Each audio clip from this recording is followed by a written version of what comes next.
Hi friends, and welcome back to playing tribute to Ace Attorney Spirit of Justice, the final game of the Ace Attorney franchise until the prequels on the Switch. The final game that stars our more familiar heroes here, Phoenix, Apollo, and Athena. Speaking of Apollo and Athena, we're going to see them this time. We started things off with Phoenix last time in that super long case. Yeah, that went on forever. But we're on to this case, which is my favorite one. The only one I've played more than once, and I think I've played it twice, and that's all.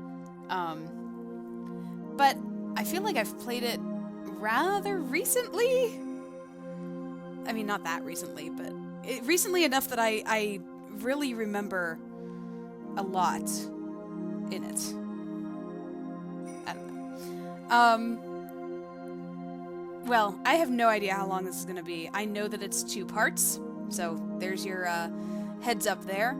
I don't know how long each of those parts are going to be. So I might as well just jump right into it.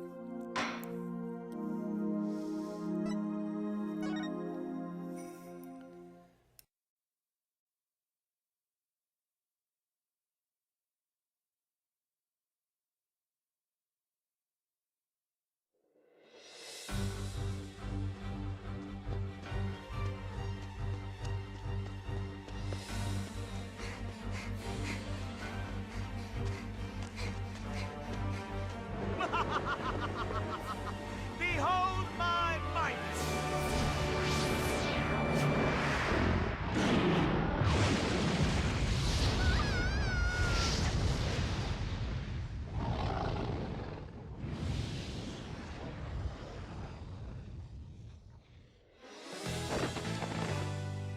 Shame on you, Mr. Rias! No! Using magic for evil!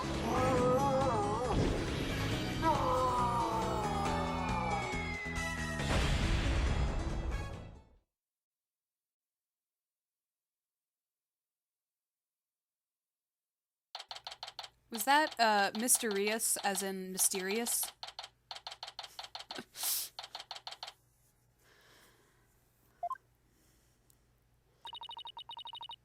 And that's how the evil magician Mysterious was defeated.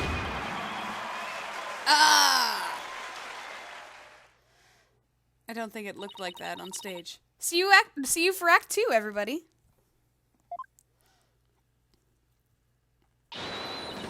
Brava! Brava, Trucy! Oh, I have to distinguish their voices again. Wow, Apollo, wasn't that a great trick? You bet. I've never seen such a great magic act.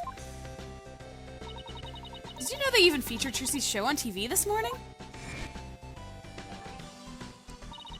Penrose Theater, a well-known gateway to success for entertainers.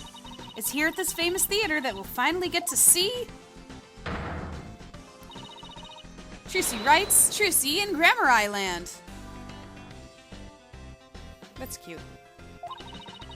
The long-awaited revival of the magic of Troop Grammar.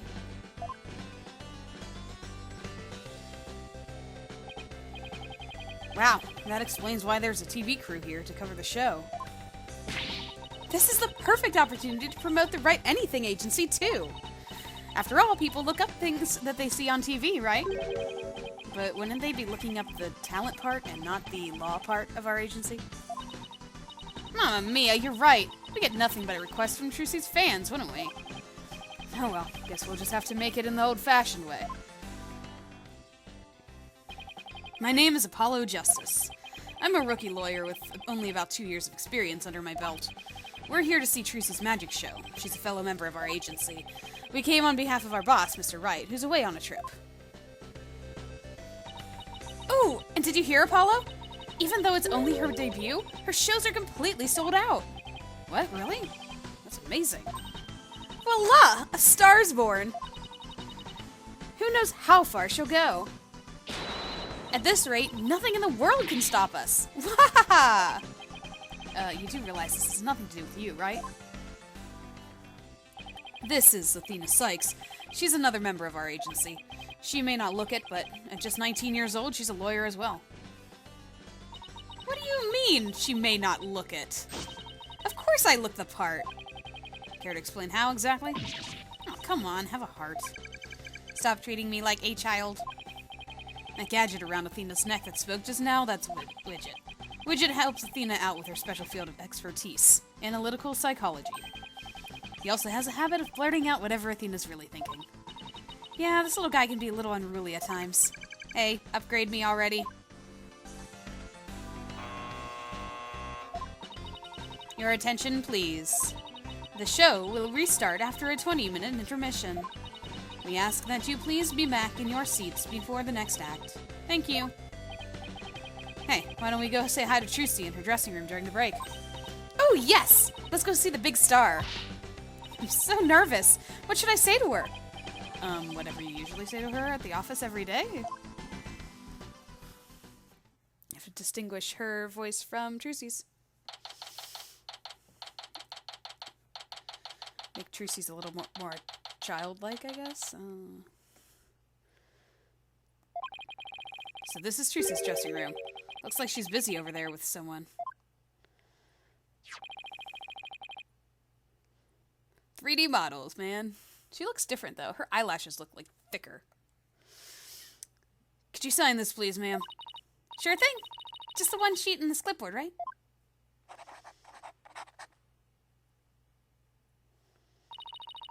A fan asking for Trucy's autograph, maybe? I don't think so. It looks like some kind of contract. Thank you very much. I'll get this to the producer right away. Great, thanks. Oh! Polly! Athena! You came! Maybe her eyelashes are thicker because she's on stage. She has her stage makeup on. Of course! Congratulations on your big debut! Thanks! Who was that just now, by the way? Somebody from Take-Two TV. They want to turn my magic show into a TV special. They're planning to broadcast it nationwide. Can you imagine? Wow, you really are a big star. Hey, can I get your autograph later, Trucy? Sure. My signature's in high demand today. Would you like one too, Polly? Yeah, actually, I would. Oops, looks like I ran out of flyers, so I'll have to sign your forehead instead. Hey, knock it off! Look, just forget about the autograph. This is Trucy Wright. She's a magician and Mr. Wright's adopted daughter. She's becoming quite renowned in the magic world these days for her impressive skills. A lot of people get this wrong, but Apollo's actual job is being my magic assistant. No, you're the one who gets it wrong. Oh, think you can do that trick you always do at the office for me, Trucy? Okay. Behold, the wondrous magic that can make anything disappear. So the magic panties, it's the magic panties. 3, 2, 1, ta-da! My magic panties are an extra-dimensional galaxy. Brava, Trucy, brava! Okay, but why do you always have to make my attorney's badge disappear? Well, that's because out of everyone at the Right Anything Agency, you're the one I get the best reaction out of. It doesn't make my poor badge feel any better.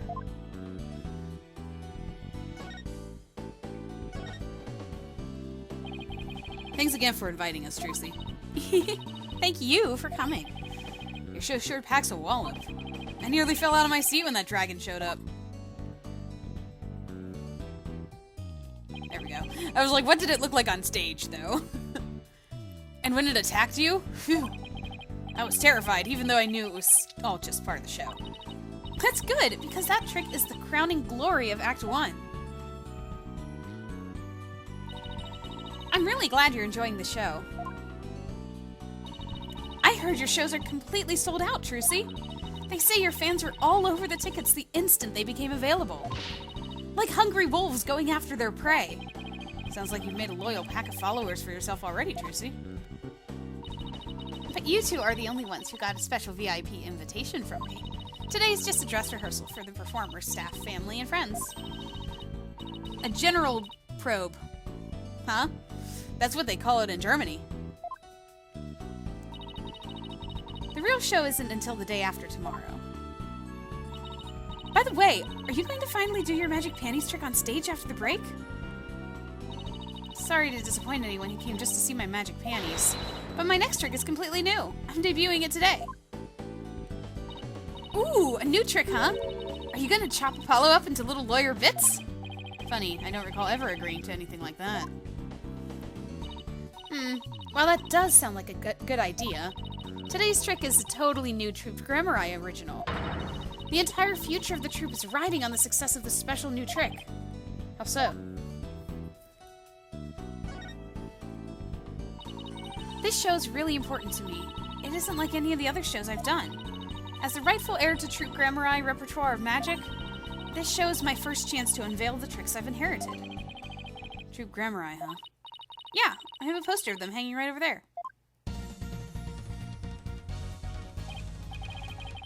Feels like it's been ages since I've seen a picture of them. Troop Grammari was a group of magicians who dominated the magic world in their day. Trucy is the sole heir to the troop's entire repertoire of stage magic. Huh?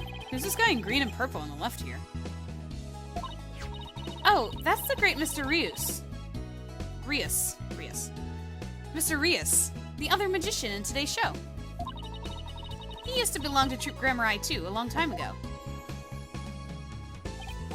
Hey, so tell us more about the special magic you're going to reveal today. It's a secret Troop Grammari trick, left behind by my late granddaddy, Magnifi Grammari. It's never been performed before, so this is the first time it'll be seen by the public. A grand unveiling, huh? No wonder she's been working so hard. Well, I better get going. Huh? Where to? To practice my act, of course. The show's only a few days away. You're really pushing yourself. Didn't you practice until late last night, too? Yep, because everything's got to be just right. Trucy inherited all of Troop Grammari's magic tricks from her father when he died, and the troop's entire legacy is now resting on her shoulders. No wonder she's feeling the pressure. Looks like everything's going well today, though. I mean, that last trick was perfect.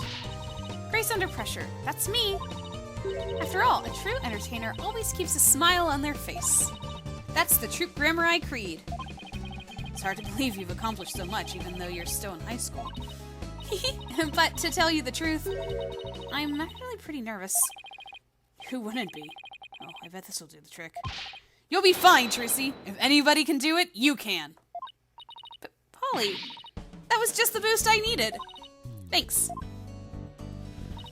Apollo's fine. Sure has a way of really hitting you right in the heart. And in the ears. Enough ragging on my voice already. Trucy? Oh! Hi, Bonnie! Oh. I really need to distinguish between these girls' voices. It's almost time for the second act. Oh, okay. Thanks. Well, Apollo, Athena, enjoy the rest of the show. Break a leg, Trucy. Thanks. I will. I hope her new trick goes well. Hey, this is Trucy we're talking about. She'll be fine. Oh, I wouldn't be so sure. Huh? Performing magic is like walking a tightrope. There's always an element of danger. One little mistake can even cost you your life, you know. I wonder if she'll make it across today. And what do you mean by that, exactly? Oh, nothing. Now, if you'll excuse me. That was creepy and weird. Wait a second. Do you see what I see? I see Bouquet of Roses from Gavin. Do you see the G? The Gavin G? Oh, brother. She's gone. What was that all about? Judging by what she said, I'm going to guess she's probably a magician, too. Come on, Apollo! We've got to get back to our seats now or we'll be late! Ow! Hey, stop pulling! Okay, let's see. Guess it's time to move back to the stage. Oh, yes, the tutorial continues.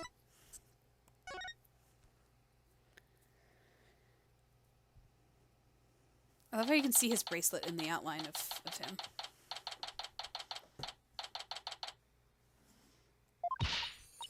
Hurry up, Apollo! It's about to start! I want to see what Trucy's next trick is. You're really wound up today, aren't you? Why don't you take your seat and try to relax? Whoa, look! There's a TV reporter over there! With a TV camera and everything! Oh yeah, baby. Oh, that's Widget. Oh yeah, baby. I mean, excitement, but robot. Athena, sit down. You're blocking people's views. Yeesh, I feel like I'm babysitting here. Hello, everyone. I'm reporting from the beautiful Penrose Theater, where the public performance of Trucy and Grammar Land begins in just 2 short days. But today, they very kindly agreed to give us a sneak preview. Isn't this exciting? Apollo? Do you think I was on TV just now? How should I know? But if you were disgracing our entire agency, that's for sure.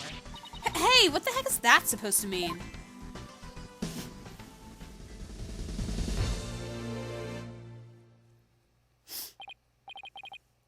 Oh! Oh, that's Apollo. Oh, here it comes. Now, give up your dastardly ways!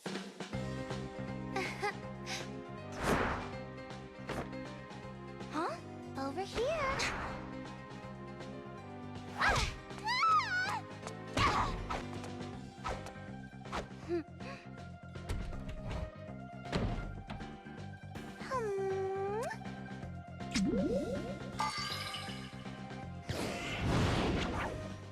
Come now, Mr. Hat.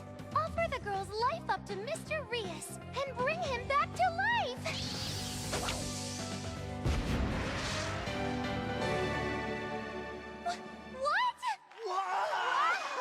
Just when and how did she make the switch?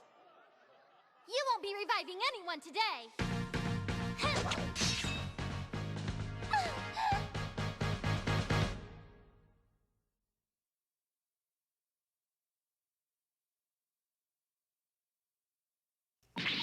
Wow, that was amazing! I have no idea how she escaped that coffin.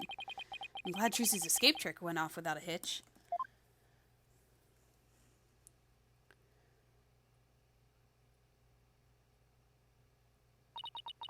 And when I open the coffin, like this, inside you see...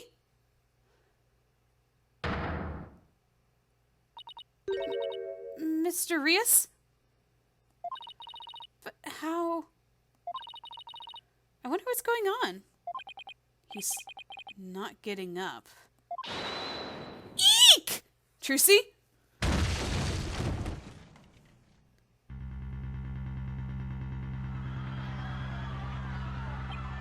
What just happened? Oh man, an accident? Is, like, that guy dead? Wait, that's not part of the act? Attention, please, for your own safety, we ask that everyone please evacuate the building.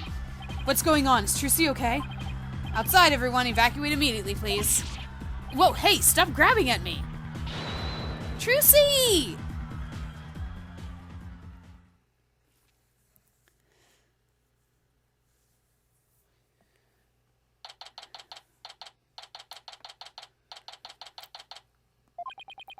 They kicked us out.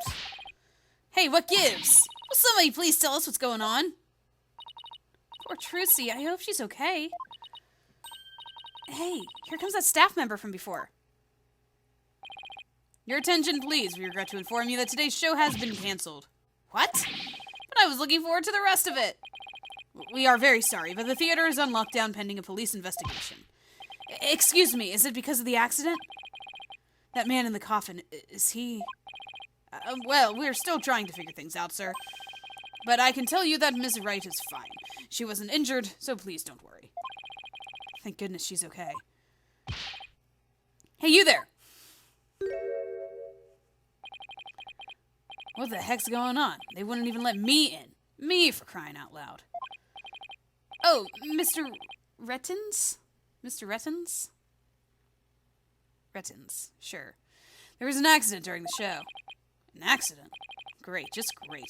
That's all I need right now. Do you have any idea how much money we're sinking into this program? And you are? The man behind the scenes, that's who. This is a fine kettle of fish, let me tell you. Spinning all this is gonna be a real pain in my posterior, believe you me. Spinning, as in covering it up? Look, I gotta get inside. Seriously, can't a guy catch a break around here? Well, there he goes. Why don't we go back to the office for now? I'm sure Trucy will call us once things have settled down. Yeah, I guess you're right.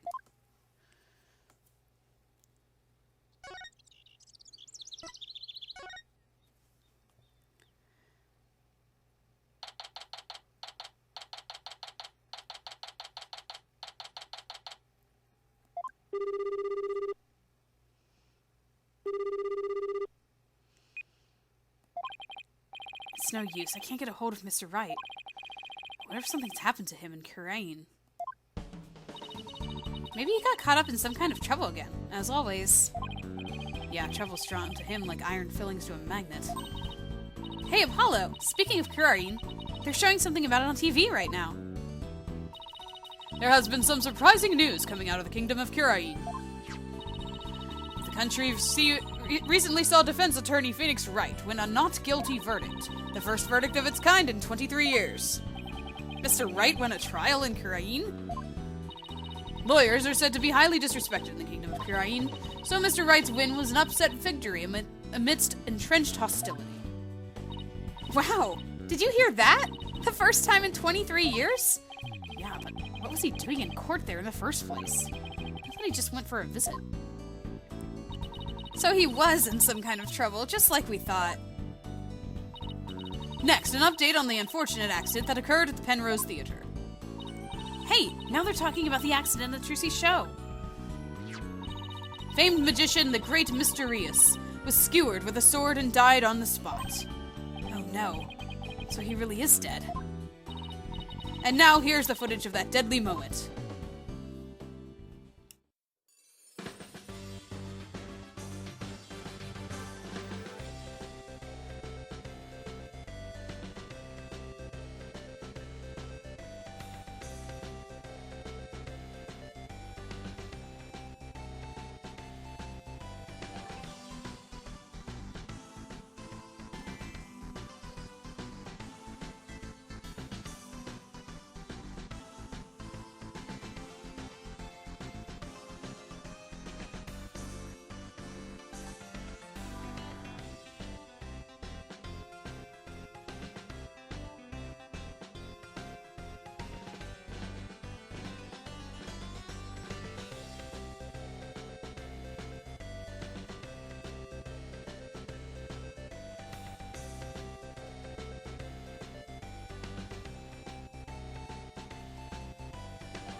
Mysterious' body is invisible in this footage, but these are still very shocking images.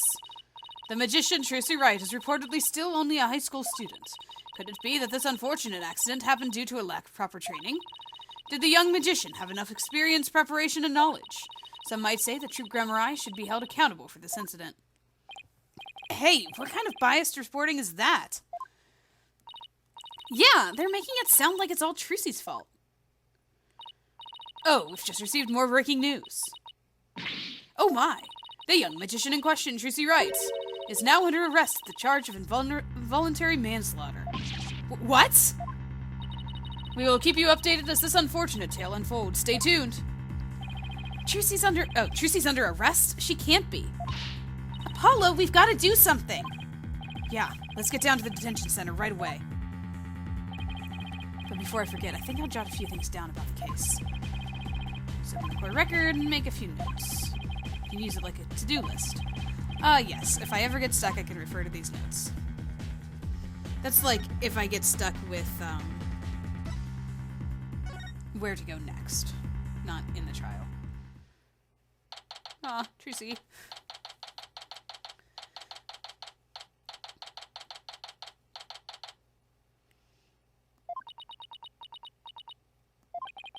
Poor Trucy. What can we even say to her? Oh! Polly! Athena! Trucy, are you okay? I'm fine. Don't worry about me.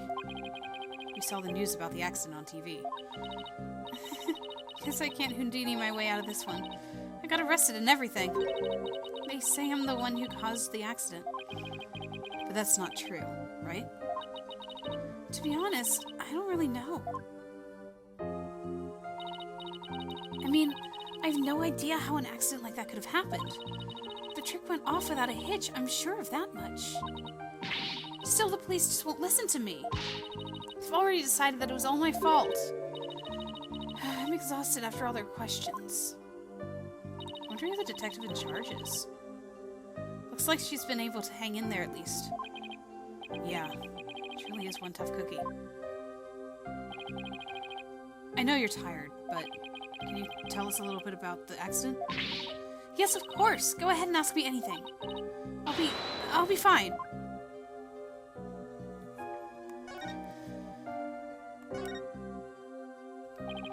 For starters, can you help us understand what happened? In today's show, there was a dead body in the coffin. How did that happen? Was there some kind of accident? I don't really know. The coffin was supposed to be empty when I opened it. But instead, Mr. Rios' body was in there. It must have been a huge shock for you. And when the dragon set piece fell down at the end, was that an accident too? It must have been. I have no idea how or why that happened either. Nothing went the way it was supposed to. I still can't believe Mr. Rios is actually dead. As tough as she is, this is obviously taking a toll on her. But how did Mr. Rios' body get into the coffin in the first place? Trucy, we need you to tell us the secret of the trick. You know what they say, a magician never reveals her secrets. But I guess I should make an exception this time. But if you ever tell anybody, I'll make you my guinea pig for every single new magic trick from now on. Don't worry, I'm a lawyer, remember? Client confidentiality is part of the job. Sorry, I was hitting my microphone there. So let's call this trick Trucy's Great Escape. How did you get out of the coffin? Alright, here goes. I'll reveal the trick just for you two. Prepare yourselves for an exclusive explanation by magical girl Trucy Wright. There's a secret trapdoor on the stage that leads to the understage passage.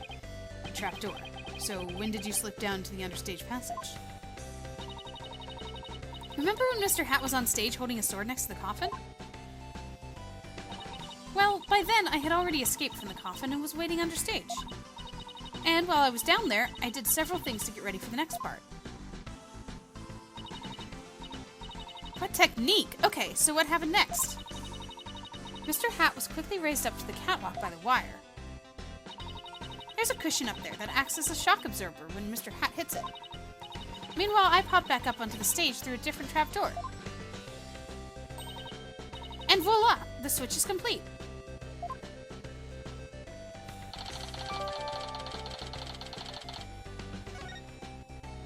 Okay. I had no idea all that was happening. I was convinced you were still in the coffin. That's what professional magicians do. They make their audience see something that isn't really there. In other words, you make us see illusions, right? We call it misdirection. While we keep you busy believing one thing, we're busy making something else happen. What we say there really isn't, and what we say isn't there actually is. I get it, it's kind of like a magical bluff. This whole family of bluffers. But there's no escaping the fact that the victim's body was actually in the coffin. It wasn't empty like it was supposed to be. Yeah, that's the part I don't understand. The last thing in the world I expected to see in there was Mr. Rios. Could he have climbed in there by mistake? I should get back to asking Trucy about the accident.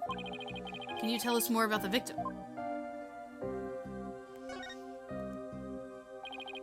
Who exactly is this Mr. Rios?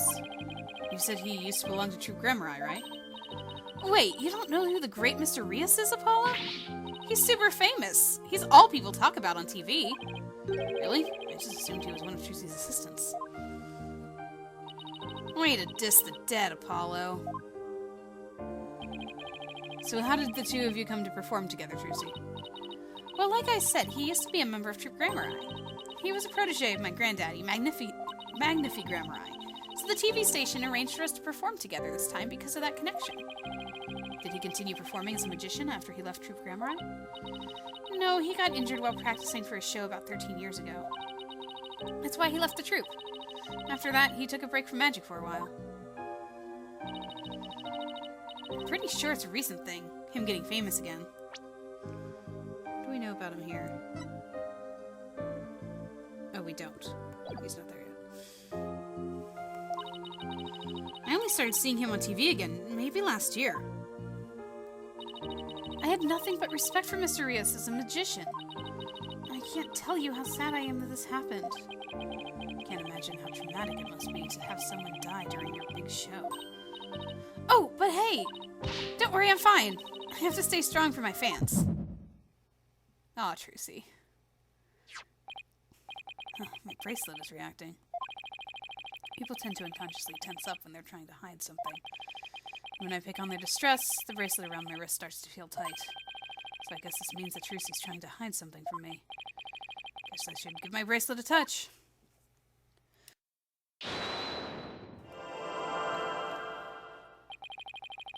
I can see things others can't. The slightest twitch, gesture, or change in expression. Yes, I can see it all when I'm concentrating intensely like this. And when people are feeling tense, they sometimes reveal a certain habit or little tick. I'll just shift my viewpoint around until I find Trucy's nervous tick. Oh, her eyes. Okay, I think I found her telltale tick. Now to listen carefully to every word and see what she gets all shifty-eyed over. Then I'll perceive. Get to the bottom of things.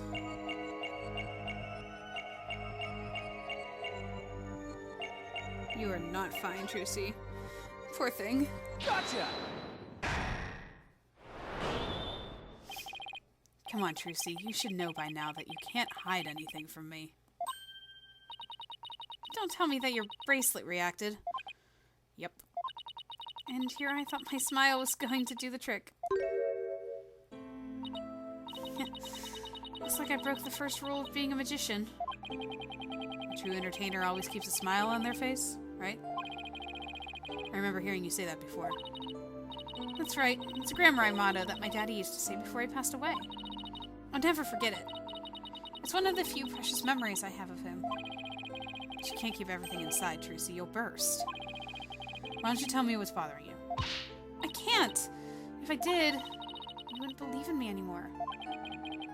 It's not true. As an entertainer, you believe in always keeping a smile on your face. And as a lawyer, I have a belief that's important to me as well. Am I supposed to present my badge because I'm a lawyer? Take that! Your attorney's badge? I swore on this badge that I would always believe in my client to the bitter end. That's the cornerstone of being a good lawyer. Mr. Wright taught me as much. So no matter what you tell me, I'm going to keep on believing in you, Trucy. All I ask is for you to have a little faith in me, too. Have a little faith in me, too. All right. Thanks, Polly. Aw, that's a new expression. The somber smile.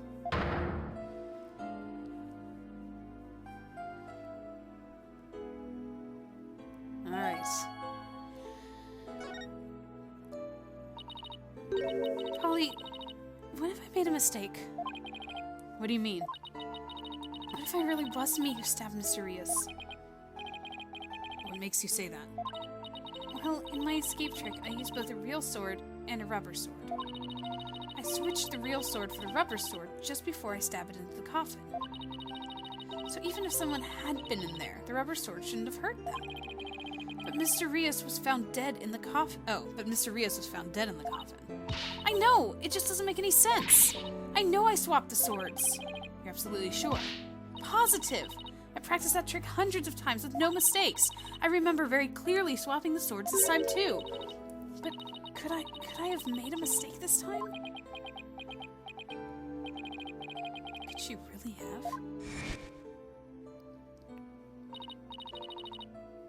Better get going. Where to? To practice my act, of course. The show's only a few days away. Really pushing yourself. Didn't you practice until late last night too? Yep, because everything's gotta be just right. Maybe I really did kill Mysterious. Trucy. The worst possible mistake I could make. Such a horrific accident right in the middle of my show. And yet all I can think about is, now that this has happened, Troop Grammar will get his performance rights pulled. There'll never be another show.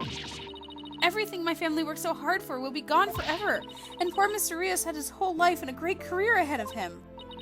I ruined everything. I destroyed it all. I took it all away.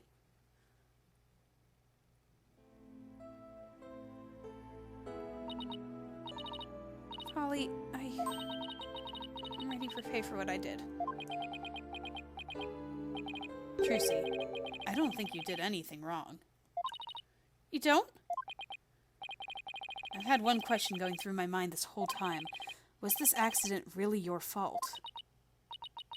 What do you mean? I don't have any proof or anything. It's just, I don't think you'd ever make a mistake like that. Apollo? I saw how hard you worked on your trick, staying up late every night to practice, and I know you. You always get everything picture perfect. Nobody's perfect all of the time. Still, I think something else could cause Mr. Rios' death. Not any mistake of yours. After all, you're sure you swapped the swords, right? Yes, I remember doing it. Then I just know it wasn't your fault, Trucy. How can you say that? We don't have any proof it wasn't me. I mean, I know you're a great lawyer, Polly, but I believe in you, Trucy. And I believe in your skill as a professional magician. So I'm going to prove your innocence. Don't worry, you're going to be fine.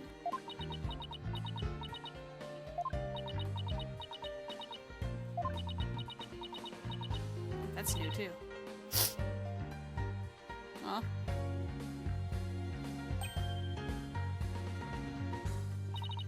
Thank you, Apollo. Thank you for believing in me. I'm going to believe in you, too. Good. I'm sorry. I need a tissue. I've never seen Trucy cry like this before. She always seems so strong. But maybe sometimes she's just putting on a brave face. She's still just a kid, after all.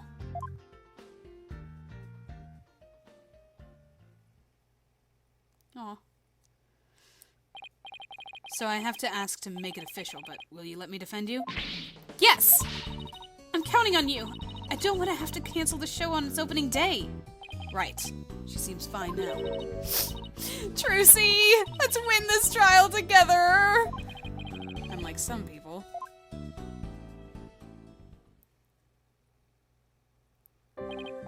Well, we'd better get going. Get right to the Wow. Well, we'd better get right to investigating. Come on, Athena, wipe that nose and let's go. Excuse you! Do you see any snot on my face, Apollo?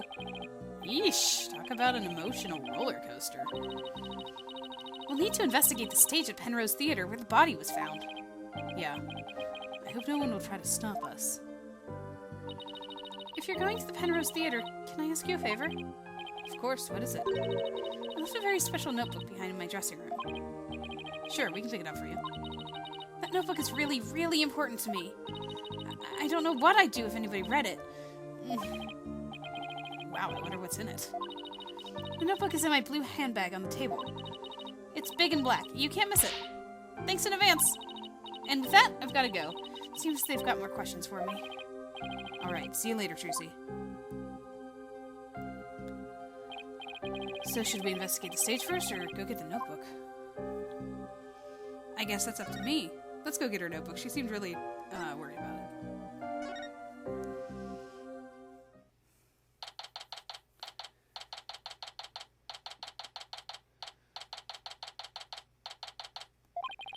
Dressing room looks just the way it did before the incident. All these items looked kind of lonely without their owners. We have to find Trucy's notebook for her. Let's see, she said it would be in her blue handbag on the table, right? We should see what else we can check out while we're here. Examination time. Oh, here's the handbag Trucy was talking about. I feel a little funny about digging around in the girl's purse. I guess it's okay to open it. After all, she did ask us to. But not you, Apollo. Let me do it. Let's see. Huh? No, not this. Wait, what's this? Oh, wow, she has... Oh, Trucy, you are bad. What is it? I want to see, too. That's funny. She said it was a black notebook, right? But there's nothing like that in here. Maybe Trucy was wrong about where she left it. Let's keep looking around for it. What's this notebook here? No? Nothing? How about that? What's this?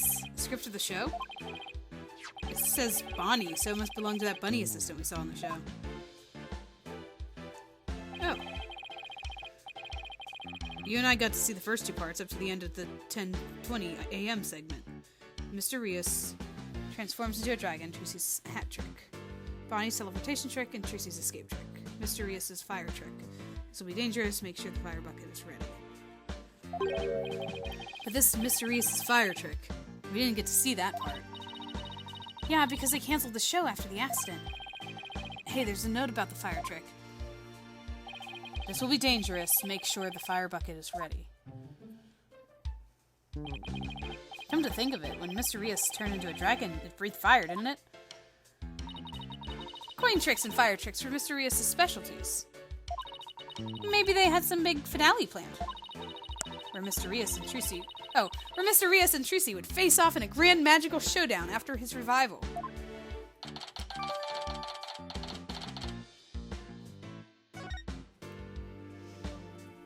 Alrighty.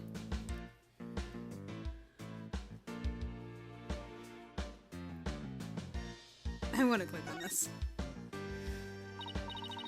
Oh, these are from Prosecutor Gavin. Roses, huh? How like him. Pretentious. They might be pretentious, but you know what? He makes it work. Apollo, I've noticed this for a while now, but you get awfully prickly when it comes to Prosecutor Gavin. You think so? I mean, don't hate him just because he's beautiful. That's not it at all! Let's look at the poster of them. Trucy put some posters up, I see. Here's one of Troop Grammari. Troop Grammari, Magical Menagerie. Huh. Looks like a bunch of folks dressed in outfits a bit too gaudy for their age, if you ask me. But isn't that pretty much how all the best magicians dress? Was Troop Grammari really such a big deal back in the day? I guess so. Everybody in the country knew them back then. They had great tricks. Like making a building disappear or escaping a safe drop from a helicopter. Wow, I was in Europe at the time, so I had no idea. But even if you knew about them, then they must have been really, really famous. I used to see them a lot on TV. I think it was back when I was in junior high. The one in black was the original leader of Troop Grammari, Trucy's grandfather. His name was Magnifi Grammari. The one in pink was with the mustache, that's Zach Grammari, Trucy's late biological father. Oh, and look! There's Mr. Rios. So, this poster's from back when he was a member of Troop Grammari, huh? Trucy said he left the troop after he was injured during a show or something, right?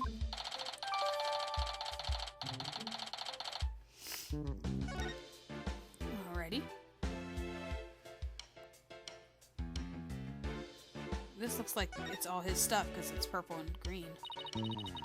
I say we take a look through Mr. Rios' things, too. Hey, is that a notebook sticking out from behind his briefcase? Oh, it is. I see it. You're right. It's practically screaming over here. Look at me. Do you think it could be... Oh, wow, Athena! My hunch is right. It's Trucy's notebook. What's it doing mixed in with Mr. Rios' stuff? Good question.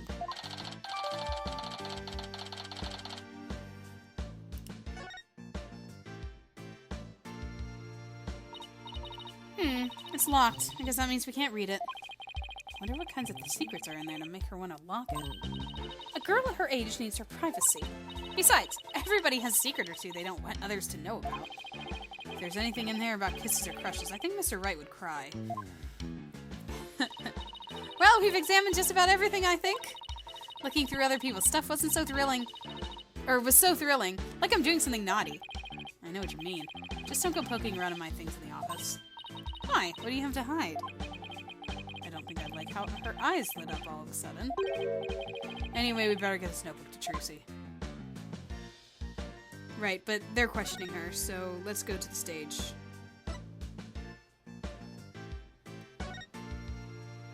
To the scene of the crime. Or, I guess, the accident.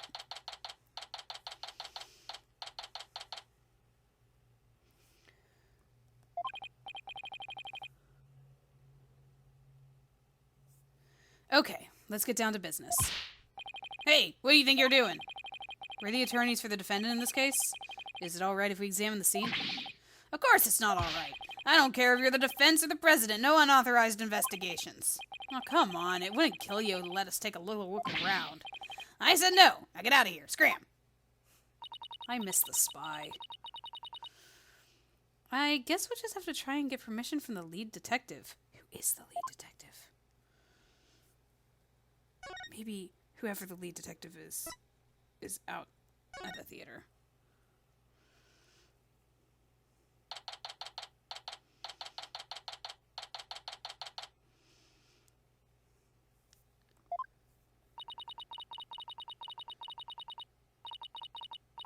The person you are trying to call is the... Oh. I started reading that too late. I'm sorry. Basically, message machine, it seems like. I've tried calling Mr. Wright 100 times, but he never picks up. We've left him some voicemails, so he'll probably call once he gets them. He's going to flip out when he hears what happened to Trucy. Yeah, this is the place, the theater where that magical murder happened. Oh yeah, wonder if they brought the dead body out yet. I hear they already arrested the murderer. They say it's a young girl. Yeah, high school student. Can you believe it? Kids these days. What's with all the curious bystanders? They sure are kicking up a fuss. How dare they call Trucy a murderer? They've got some nerve. We can't let people think that about her. We have to defend her. Apollo, is that you? I don't know who's talking. Emma! Aw, 3D model did well for her. Her eyes are very big and dark. Looks super cute. Emma? It's sure been a while. How you been? Oh, can't complain. I haven't seen you in ages. Emma's not usually in the best of moods, so I never quite know what to do or say around her. Well, we have some business to take care of, so I guess we better get going. Hey, wait a minute! What, was it something I said? You're darn right it's something you said. What's with you brushing me off like that? We've got heaps to catch up on. After all we've been through. You're not still mad at me about something, are you? Sorry, I didn't mean to upset you. Who's this, Apollo? A distant cousin or something? No, Emma's a detective I've had the, pleasure of working with before. Hello, I'm Emma Skye, forensic investigator. What? So you're finally a full-fledged forensic investigator? Yeah, finally achieved my lifelong dream. Look, I even have an official forensic investigator armband and everything. It's great, Emma. But the exam was really hard, huh? Oh, it was a cinch. Really? Because I thought you said something about failing it over and over. Well, never mind that. The important thing is, I'm not a plain old detective anymore. So no more boring old investigations for me. I'm so happy I could hug the whole world.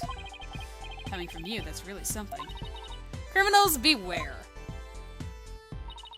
Fingerprinting, luminal testing, DNA analysis, Emma Skye is raring to go. So bring it on. Wow, I guess it's goodbye grumpy clouds, hello fanatical sun.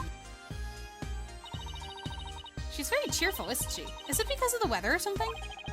She sure wasn't like this before. She was pretty frustrated back when she was assigned to the Criminal Affairs Department. And she was always munching on chocolate snackoos to relieve her stress. Snackoos and stress are a thing of the past. I've said goodbye to both of them. And may you never have to see either again. By the way, are you still here because of the murder? Murder? Don't you mean the accident? Oh, then I guess you haven't heard. The case is being treated as a straight-up homicide now. What? What? Just so you know, I heard that the prosecution is going to argue tomorrow that Trucy outright murdered Mr. Rios. What? Are you kidding? They're treating it as a murder? Emma, please tell us everything you know. Of course, anything to help Trucy. Well, at least she's going to be nice and helpful. I love the nice, helpful detectives. Why is the case being treated as a homicide now and not involuntary manslaughter? Well, apparently, there's something that proves it was a straight-up homicide. Well, that's vague. Do you know any of the details? No, I'm afraid that's all I was told. Really? How come? Well, because the lead prosecutor is kind of a hard guy to read. Though maybe it's just a culture gap thing? Anyway, he's not one to really share his thoughts. Wait, what do you mean by culture gap?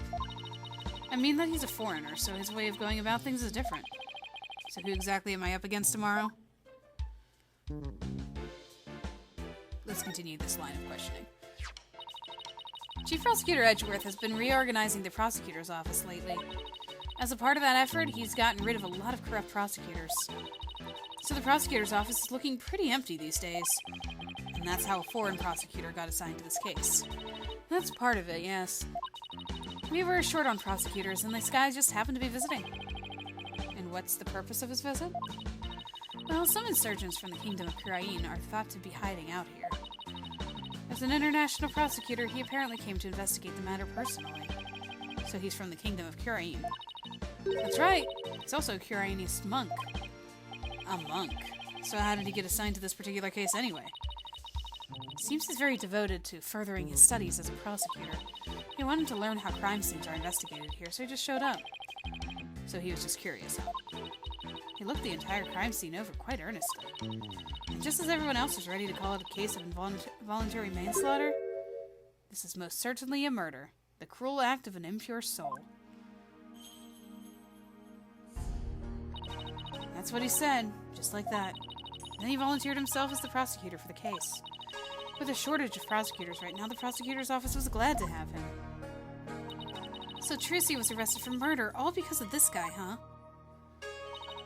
I have to say, he's definitely not your typical prosecutor.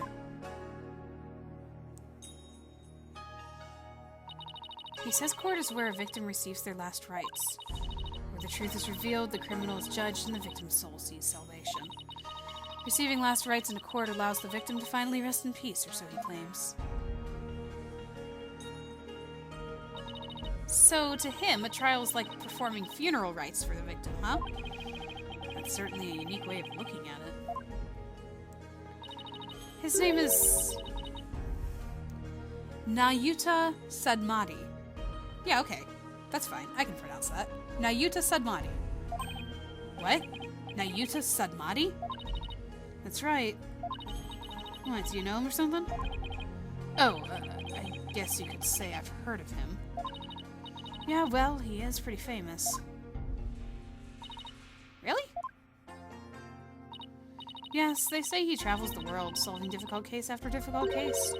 Where there's a hard case to crack, he's called in to prosecute it. Wow, sounds like he's going to be tough to beat. I can't believe this. I have to stand in court against him. He seemed like a very kind and gentle person, though. He's very polite and understanding to everyone he talks to. Huh, so he's a pretty agreeable guy, then. Yeah, he's bound to see what kind of person Trucy really is. But don't they hate defense attorneys in Kurain? Would he even listen to what we have to say? I don't see why not. He certainly seems like the type of person who would. Even so, do you think you could do us a favor, Emma? Could you tell Prosecutor Sadmati about Trucy, about what a good person she is? Of course. Leave it to me. I'll make him understand there's no way Trucy could have committed murder. I hope he listens to reason. Me too.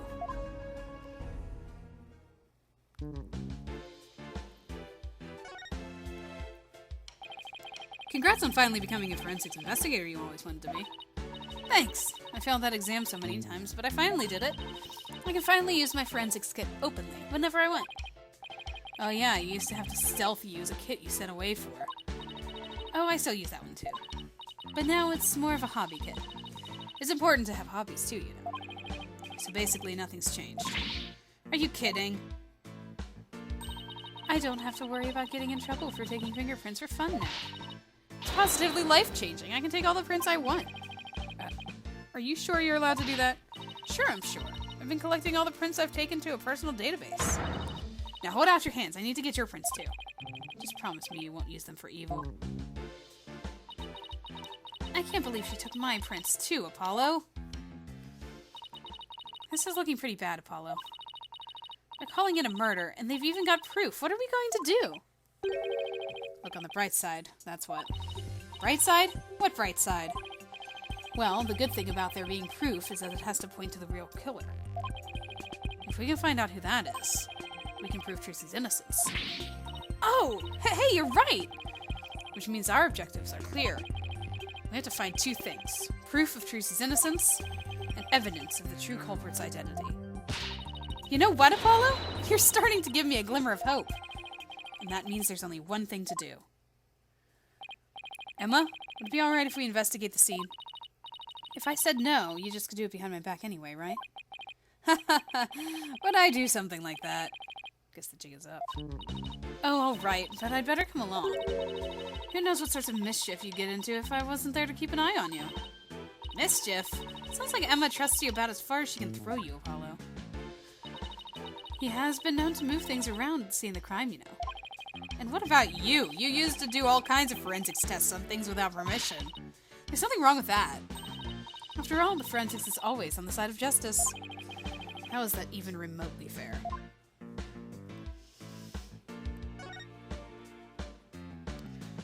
Back to the stage.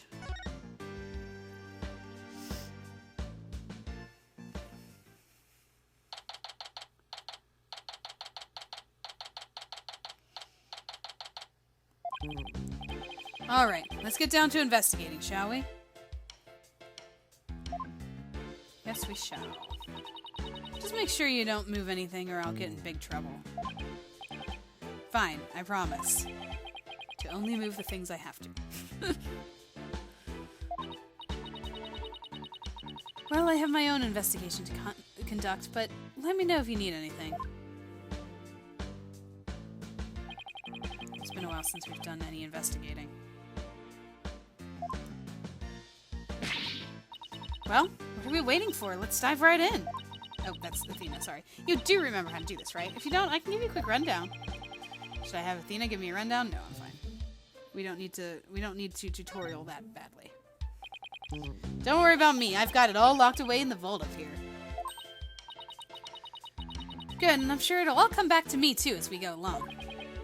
Oh, wait, wasn't it you who just offered to give me a rundown? Ah, she needed the rundown the whole time. Okay, I can also move around if I remember. Yeah, like this. Is that Emma there? Yeah, okay. Let's look at the dragon.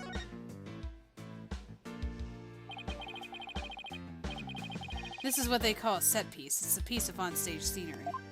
The dragon is? Okay. I mean, yeah, technically, it's not really a costume or anything. I don't know. I don't think it's, like, moving either, so it's not a puppet. It suddenly fell down after the body was revealed, if I remember correctly. Just as the brave heroine screams, the spell on the dragon breaks. Losing its wings, the dragon falls to the ground. That moment marked the collapse of Trucy's magical kingdom. Magic, huh? Yeah, sure. The timing was so perfect, I'd be genuinely surprised if it was magic.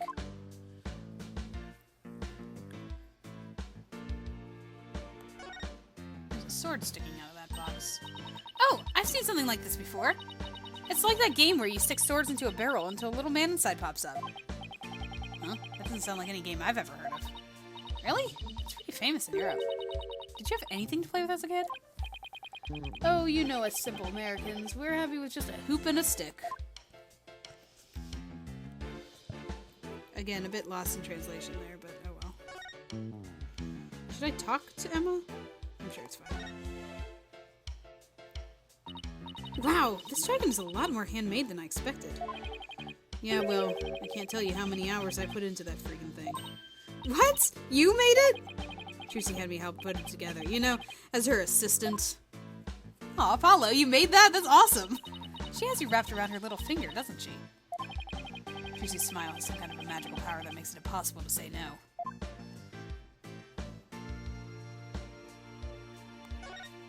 Body outline. So this is the coffin the dead body appeared from. I actually haven't examined that yet. Would you two mind giving me a hand? No sweat! Trucy said the coffin was supposed to be empty when she stabbed it. So how did the victim even get in there? I bet there's a secret door or something. Are we gonna do some forensic investigating here? Emma wants help. Sure is an oddly shaped thing, isn't it?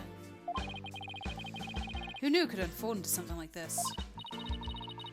Well, I heard that since it's used for magic tricks, the left and right panels are made to be interchangeable.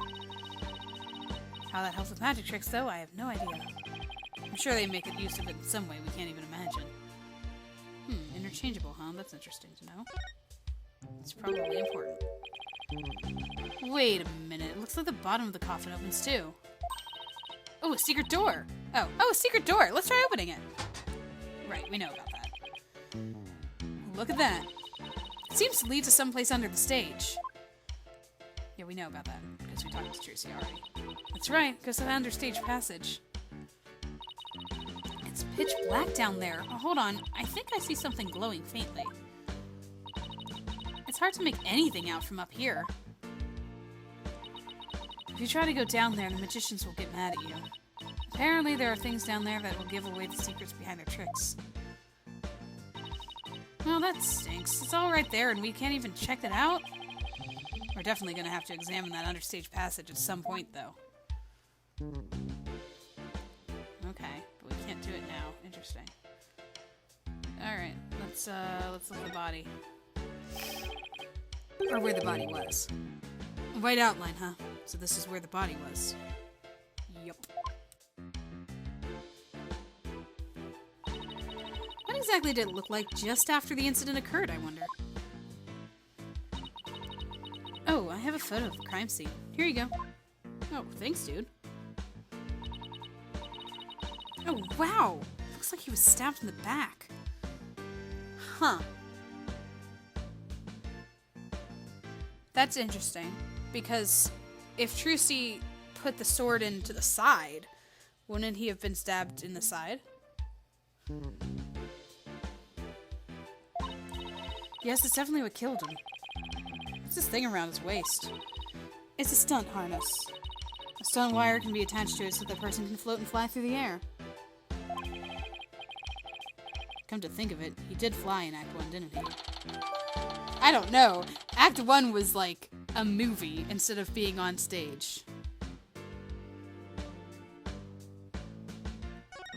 Let's take a look at that. Give me a second. Give me a second, game. Oh my goodness. It's a harness around the waist or something. Okay. Anything else of note? Not really.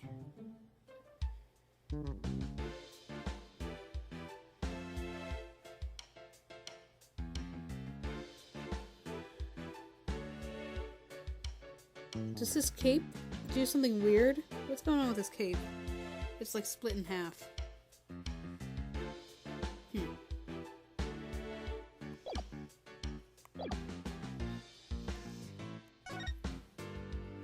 Maybe we're looking at how he got in. Apollo, look! There's a secret door in the back panel of the coffin. Do you think Mr. Rios could have entered the coffin through there? If he could have done it without Trucy noticing them, maybe. It's like two magicians trying to out-magic one another right under each other's noses. Yeah, I don't think that was the intent of the show, though. Super weird. Okay. That's enough of that, apparently. What's my angle here? Here's a sword. Ugh! There's a sword here. It's covered in blood. Must be the murder weapon. Trucy said that she was sure she switched it out with a rubber sword. Unfortunately, this one certainly doesn't look like it's made of rubber. Hey, Emma. Were there any fingerprints on the sword? Probably not, because everybody's wearing gloves. Let's see. According to my data, no prints are found. But that could be because the culprit wiped them off. Come to think of it, Trucy was wearing gloves during the show. So she certainly wouldn't have left any prints either.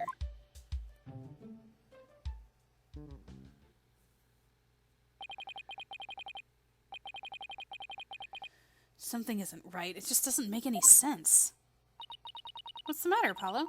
You're making that weird thinking face again. I like his weird thinking face, when he puts one finger at his forehead and scrunches up his face. How did what should have been a rubber sword get switched with a metal one? Plus, the timing of that dragon set piece falling down. Wasn't that just a little too convenient? Something just isn't sitting right. Ground control to Major Apollo! Can you hear me, Major Apollo? Athena! I think I've got it. I think somebody switched Trucy's rubber sword for the metal one. Huh? To pin the murder on her. Someone switched the swords? But when could they have done that? When everyone was too busy to notice. Somebody could have switched Trucy's rubber sword with a metal one.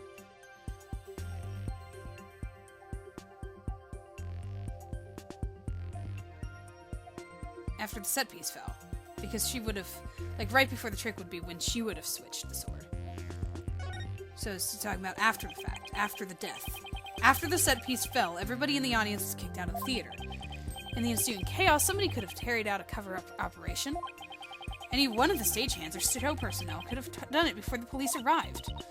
So what you're saying is... somebody's actively trying to frame Trucy for the crime. Yes, some disgusting individual is trying to get away with murder. So it's someone related to the... so it's someone related to the show. There's definitely a very high chance of that. Now, if we could just figure out who it is.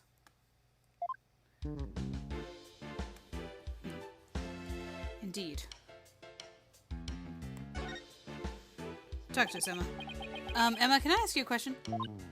Shh! This is the best part. She won't even look this way. Oh, what a great prince! Another set for my collection. She, certainly seems to enjoy her work, doesn't she?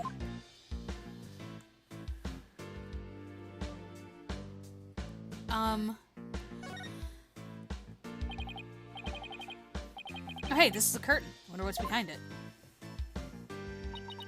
The backstage area. There's magic equipment and stuff like that back there. I'll open it a crack and check it out later. You weren't thinking of opening that curtain, were you? Who, me? Ha! Ha ha! Why would I ever do a thing like that? Rats. Guess I'll have to ask her to open it for me later. Okay. We have one of these in the office too, don't we? Yeah, that poor magic prop we use as a shelving unit. I'd kind of like to see Trucy perform this trick sometime. Well, we both know you'd be the one in the box if she ever did.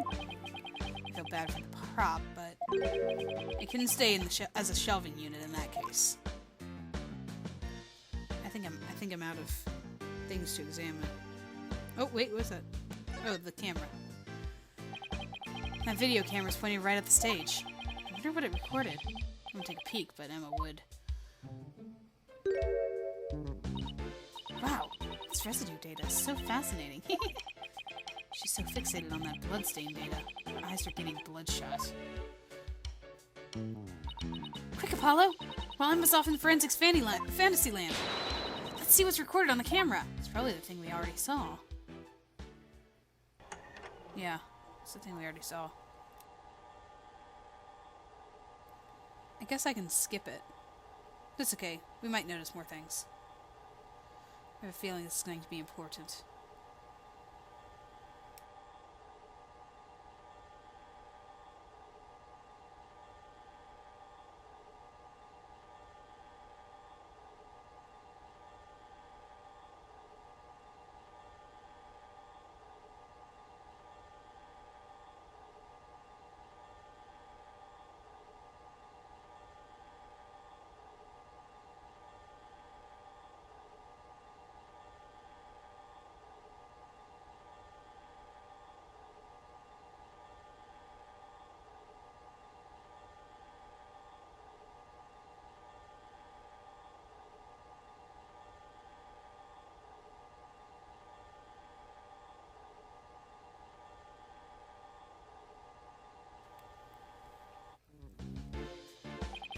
It's the same video we saw on TV where you can't see the body at all.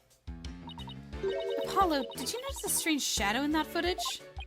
No, why? I don't think it was my imagination, but I'm pretty sure I saw something. Strange shadow, huh? I wonder what it was.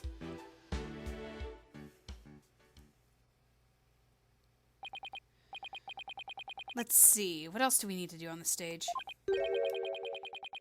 Emma, did you find any fingerprints on the coffin? Actually, I haven't checked yet. I was going to do that at the end. I like to save the best for last. Oh, we aren't exactly talking about dessert here. Oh, but we are! Would you like to partake in my delicious dessert? I don't mind sharing. Oh, yes, please! There's always room for dessert, right? Alright, I guess I'll join you too. So, could you show us how you check for prints, Emma? Sure! Let's start with the basics. As you know, fingerprints are an excellent way of identifying someone. That's because no two people have the same set of fingerprints. Not even twins. So if we find any prints in the coffin, they might lead us to the killer. If the culprit was dumb enough to leave prints behind, sure. Let's go ahead and dust for prints now.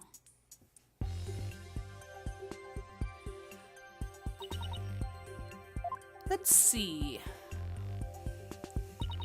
This looks like a promising spot. Try dusting the area with fingerprint powder. Keep tapping the touchscreen until the powder covers the surface. When you're done, blow into the mic. Alright. The powder in this bottle is all we have to work with. If you run out, try blowing into the mic. Any excess powder will be returned to the bottle. Like magic! Because heaven knows nothing is that clean and organized. This might be a while. Did you miss it? Oh, sorry, I was talking. It sensed it as me blowing into the mic because I'm talking. Okay, this is where the fingers are. I will just continue to talk and it'll blow into the mic. Okay, do we... I guess I can also touch this. Interesting. Are we really still going here? Come on, man. I think I'm very clearly... I think we're good. Thank you. Alright. You found some prints. Looks like the fingers of somebody's left hand.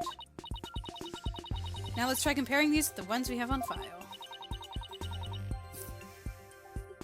Touch Analyze to select prints. Select the print you want to analyze and touch Confirm. I want to analyze this nice clear one here. Got a pretty clear print here. Wonder whose it is. Got the prints of everyone involved in the case right here. Just choose the person whose prints you'd like to compare to. Ah, the blue badger. I miss him too. Last person who was in the coffin was...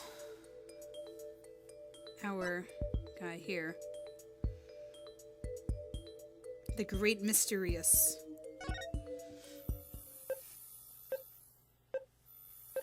Looks all fancy. The green and black. Very techy.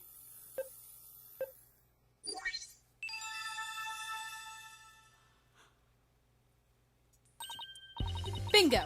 Looks like the prints belong to the deceased Mr. Rios. Well, if we found the prints here, maybe we can find them elsewhere on the coffin, too.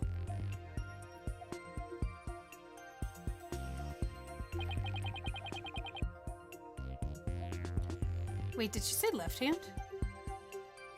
Guess I'll try dusting for more prints.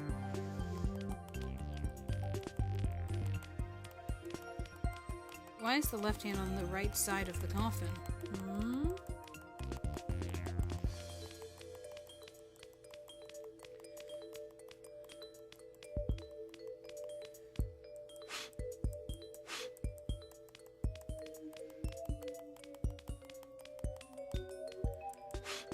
I like blowing on this, pressing the button to blow. There, I found some. It's better than actually blowing into the mic. These prints are apparently Mr. Rios' too. Shall we try looking for prints on the outside of the coffin now? Yeah, let's.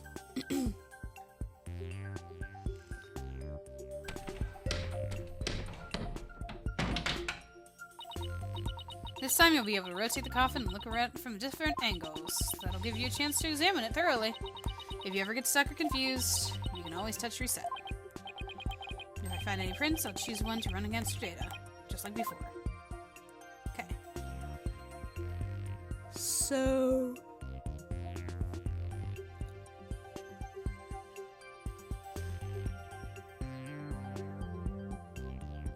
Are we looking at the front? Is that what we're doing? Okay, let's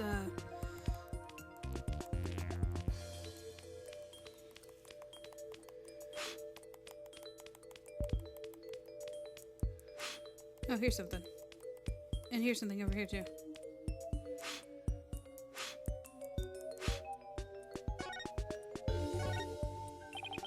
Found another print. Judging from its position and location, it might have been made when someone put this lid on the coffin. Let's see, there was one part during the show where someone put this lid on, after Trucy had gotten into the coffin. Yeah, but wasn't she wearing gloves? Therefore this print should belong to...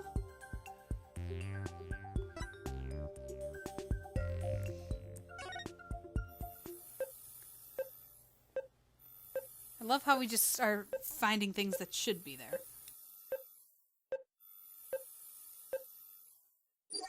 This isn't helping us.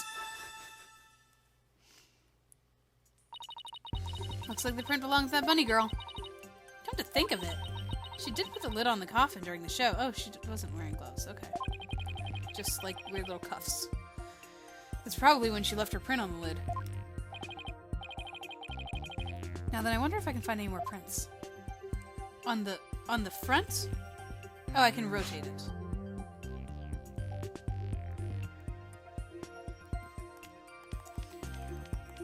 Anything interesting here? No? Okay. Anything interesting here? No. Well, that doesn't even need powder. There's something there.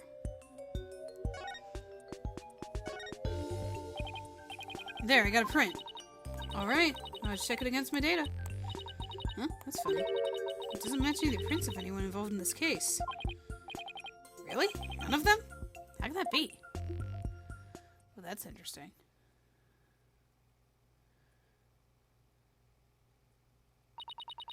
Looks like that's about all the prints we're going to find. To sum everything up, the prints we found belong to the victim Mysterious, the bunny assistant Bonnie, and some third unidentified person. But that's strange. We didn't see anybody else up there on the stage during the show. Does this mean some outsider was up there? Somebody unrelated to the show? I guess we can't really say at this point. Well, thank goodness we didn't find any of Trucy's fingerprints, right? But that's only because Trucy was wearing gloves. Hey, Emma, there's something else that's been bothering me about the prints. Yes, thank you. Don't you think there's something odd about Mr. Rios' prints? Odd? What's odd about them? Well, if Mr. Rios was standing in the coffin facing forward, he would have left prints like this, right? But when we look at the actual prints, they're facing backwards. Doesn't make a whole lot of sense. Hey, what do you know? You're right. I wonder how they wound up like that. Maybe he was accidentally facing the wrong way at first, but then turned around later? No, the coffin is much too small for a guy his size to turn around in. About all he would have been able to manage is maybe a little bit of twisting. It really doesn't make any sense, does it? I think I might have hit on something major here. Oh, I have just one more question, Emma. Oh yeah? What is it? Mr. Rios was stabbed in the back, right? But if he was standing in the coffin like this, how would that have worked? Oh, right, that. The lead prosecutor has an explanation, actually. He thought that the victim might have tried to dodge the sword as it came into the coffin. So maybe he twisted his body and the sword ended up stabbing him in the back. That's his theory, anyway. I see. I guess that sounds plausible.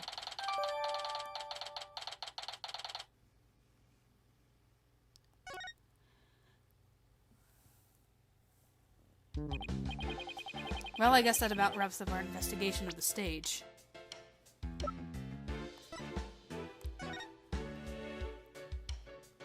Trucy wore gloves. Mr. Reese's palm prints are reversed. See image. Actually, there's still the area behind that curtain. Don't you want to know what's back there? Sure do, but Emma told us not to move or touch anything, remember?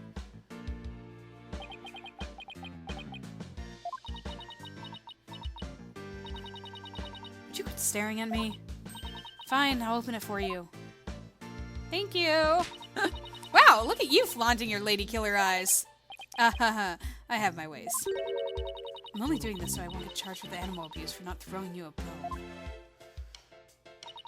I guess puppy eyes can be just as effective. Poor Apollo. Alright, I'll be back. Ooh. Ah.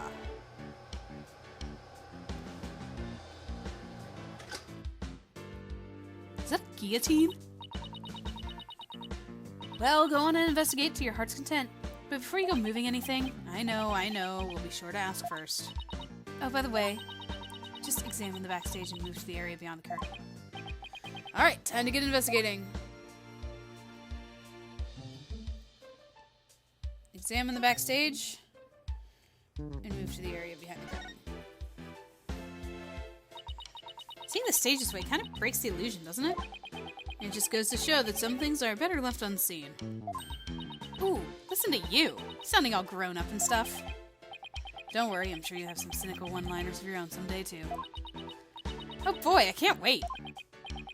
Anyway, on to more pressing matters. Let's go examine the backstage area. Oh, I'm sorry. I think she was more sarcastic with that. Oh boy, I can't wait. What am I oh, it's a broom and dustpan. It's like, what? What is that? Nothing important, apparently. Is that the fire bucket? That might be the fire bucket. A dustpan, a broom, and a bucket. Guess they use these to keep the stage tidy. I doubt that's what this bucket is for, though. See how it says fire on it? Oh, I guess it's a fire bucket, then. Yes, I heard the theater owner went out and bought that just for the show. When he heard there was going to be a fire trick, he flew to the store to get it. But can a little bucket like this really put out a raging fire? I'm guessing the owner thought it could. But it doesn't look like it's been used, and in fact the inside is caked with dust. What was the point of even buying the bucket, then? Wait a minute, that means nobody actually prepared for the fire trick after all? I have a feeling this might be an important bit of information. Yeah, because they were supposed to prepare for it according to the script. Not only was it empty, but dust lined the inside of the pail. That's weird. It's like they knew that he would be dead. What's this? Hey, there's a coffin back here, too. Looks like there's a stuffed dragon inside. No, wait, look. It's just an illusion. See, the dragon looks like it's inside. But it's really just painted on the front lid. Oh, wow, you're right. That's really something else. If the show hadn't been canceled, we might have gotten to see this trick too, huh?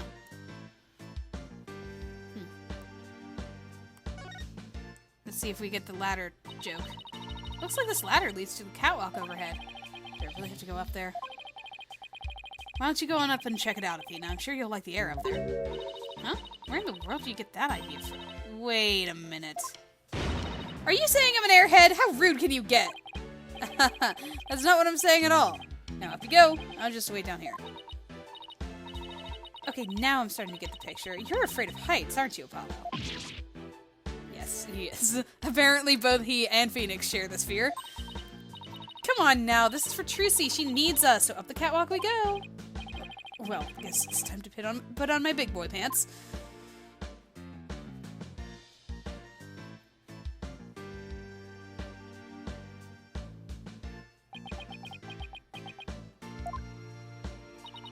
Are you alright, Apollo? You're white as a sheet. Ha ha ha. I'm fine. Don't look down, Justice. Don't look down.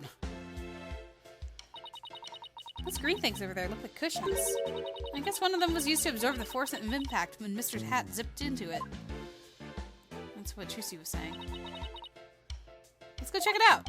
Oh, way over there.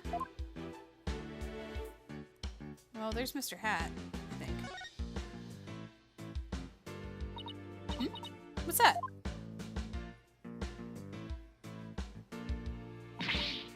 Look, Apollo, it's Mr. Hat. He's attached to a wire. Oh, his cape got all ripped. Actually, didn't Trucy say something like... They quickly raised Mr. Hat up by wire? Into a cushion in the catwalk? Maybe the stagehand pulled Mr. Hat up and left him here afterwards? The wire attached to his back. Looks like it's connected to one of the winches down below. Mr. Hat's cape is ripped. Did that happen during the show? That's odd. Almost looks like it was slashed with a blade. How in the world did that happen? Apollo, I see that you're trying to take this all in stride, and I respect that. But seriously, you're trembling like a newborn fawn up here. Get it together, man. I can't help it! I am very amused that the writers of this game just want to keep giving their protagonists fear of heights. Hey look! There are cushions attached to the underside. Well, what are you standing way over there for? Come on over and look! You're not gonna try and push me off, are you? Seriously, Apollo, come on, you'll be fine. Here, do you want me to hold your hand? Yes, actually, if you wouldn't mind.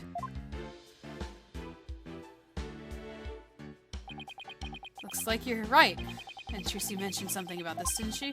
That a cushion was supposed to absorb the force of impact when Mr. Hat was pulled up? Okay. I think...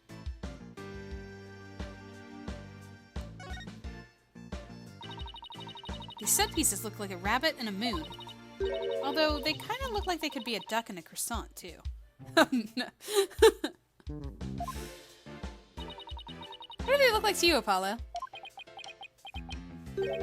I think he's distracted. The Grim Reaper and a guy falling to his death. Come on, let's wrap up this investigation before your imagination catches up with you. I can see it.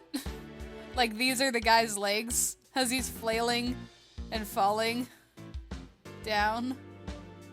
Or maybe this is the guy's head and this is like his feet. And these are two hands, like being like, "Oh no!" Or no, these are bent legs. This is the knee, and he's falling. Okay. Wow, that's a big pulley.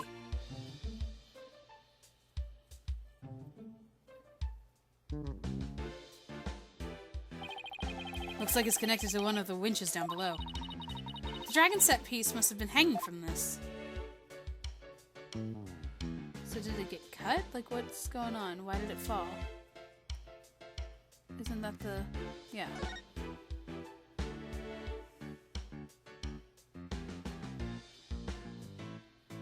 Oh, that's Mr. Hat. Looks like Mr. Hat is rigged to the smaller pulley. Let's see, how did it go? After being blown a kiss, Mr. Hat goes wild, and just as he's about to stab the coffin, he gets pulled off the catwalk. And then the smokescreen was to hide his descent from the audience's view. Well, I think that just about does it for the catwalk. Do you think we missed anything? Nope. Didn't miss a single thing. We're all done here. Yes, sirree. I take it you're ready to go down. Yep, I think we'd better. I feel a fainting spell coming on. Oh, brother. You don't need me to hold your hand again, do you? Let's go. All good. Alright, there's a guillotine. It's a guillotine. It's not real. It's just another run of Trucy's props. Wonder if it was supposed to appear in the show. Huh? You mean she didn't mention it to you? She said you were going to make a guest appearance on stage for her guillotine trick. No, I'm definitely remember not agreeing to something like losing my head on national TV. Oh, these are the winches. I should probably observe those. What's this thing? It's a winch. I'm guessing they used it to pull Mr. Hat up. Oh look, there are two winches. One back there and one up here. Apparently each winch was rigged up to something different. One of them was used to hold up the dragon set piece, while the other was connected to the weird puppet in the catwalk. I think you mean Mr. Hat, Emma. Sorry for the cutoff there. I lost my video suddenly. It was weird. Let's keep investigating, shall we? The understage. There's a sign here that says understage. Bet those stairs go to the understage area. Trucy told me she and her fellow magicians call it the Abyss. I wonder why. Who knows? Maybe it's because it's really dark down there or something? Ooh, I bet they've got all kinds of magical goodies stashed away down there. Come on, let's go check it out! Are we loud? Huh? The door's locked. The entrance to the Abyss is barred to mere mortals like us, huh? Oh well, that's what you call swinging an abyss. A swinging abyss.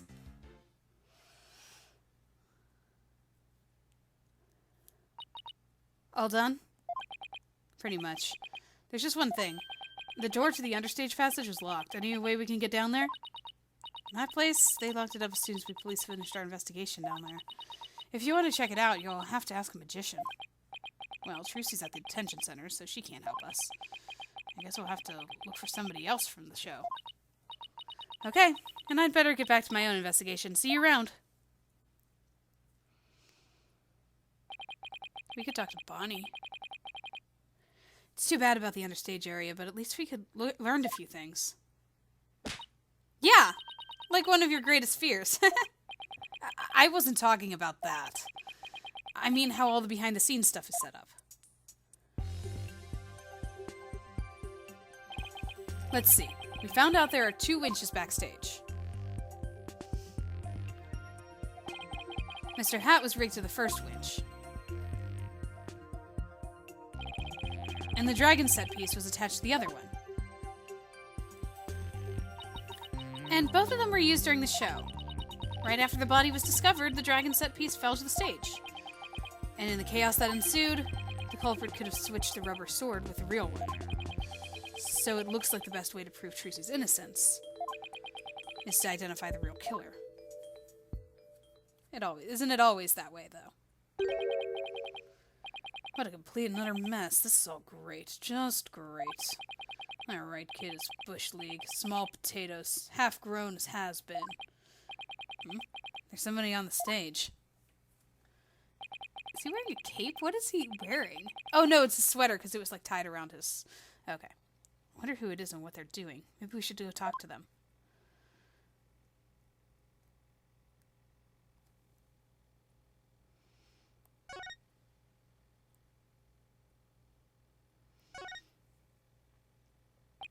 Excuse me, are you connected to the show? What? You two got a couple more headaches for me to handle? I got my hands full as it is. Hey, I remember this guy. He was outside the theater just a moment ago.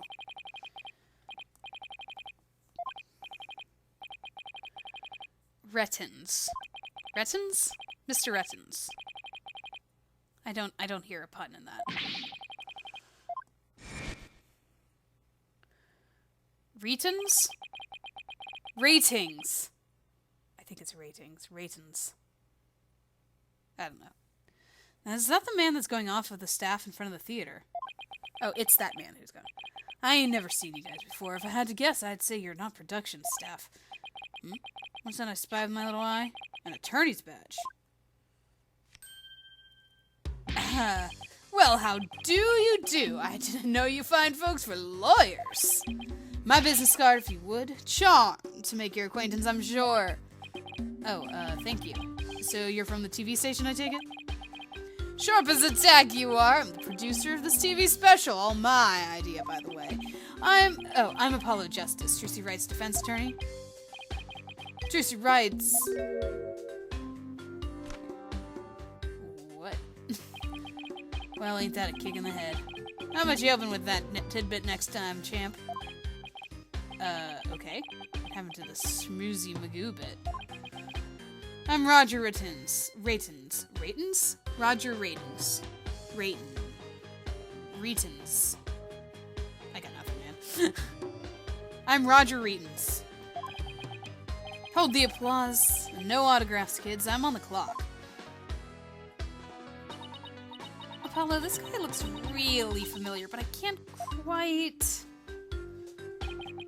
Really, kid? Let me try this on for size. Hang loose, baby. Hang loose, baby? Apollo! It's the Ratings Raja! It is Ratings. From Take-Two TV.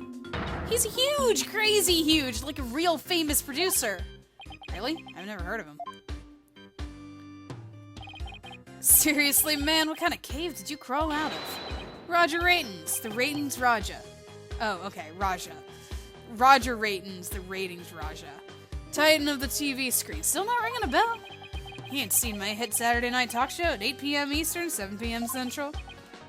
No, can't say that I have. Blow my mind, kid. Do you even know what a TV is? Say it with me. Television. Do you mind if I ask you a few questions about the incident? No, what kind of comeback is that? Grow some backbone, kid. I basically lobbed that one at you. Now hit me with your best bar. Viewers will love that. Come on, you gotta sell it. Sell what? Say something funny for the nice people at home. Go on, hit me with your best shot. My best shot? We're rolling here. Hurry up before they change the channel. Chop, chop. Okay, here goes. Talk to the hand. Kapow.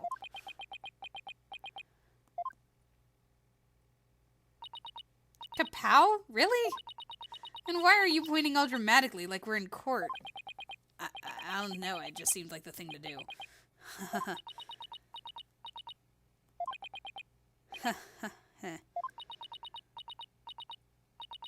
Apollo. Oof. That's going in the cringe reel for sure. I think we can all agree that was a mistake. If I choked any harder, I'd need the Heimlich maneuver. I blame myself, really. Should have known better than to waste good film on nobody. So, you want an exclusive or what? Something like that. Roger Ratings. Today's magic show was being broadcast live on TV, wasn't it? And you were the producer, right? That's right! Rising Magic Star versus Old School Grammar Eye. It's gonna be wild. We're gonna have viewers vote for their favorite magician during the show. No loser would have had a real embarrassing prank done to him. It was gold, I tell you. Guaranteed ratings. I don't know, it sounds kinda tacky if you ask me. I'm telling you, man, modern viewers eat this stuff up with a spoon, trust me. All we gotta do is serve it up nice and hot. Feast for their eyes. More like junk food for the brain.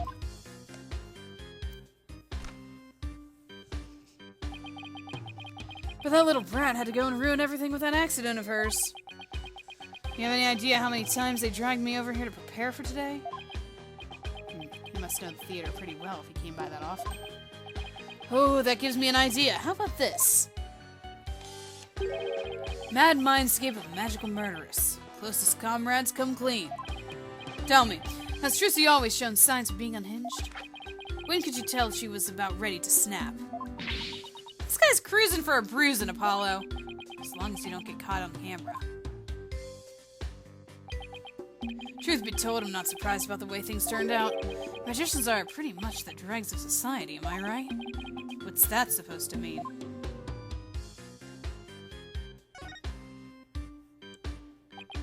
Magicians are all a bunch of good-for-nothings, if you ask me. Con artists and thieves is what they are. They trick people and take their money. Coming from you, that's rich, pal. Magic tricks aren't the same as con jobs, you know. That's right, the people watching never feel like they've been cheated.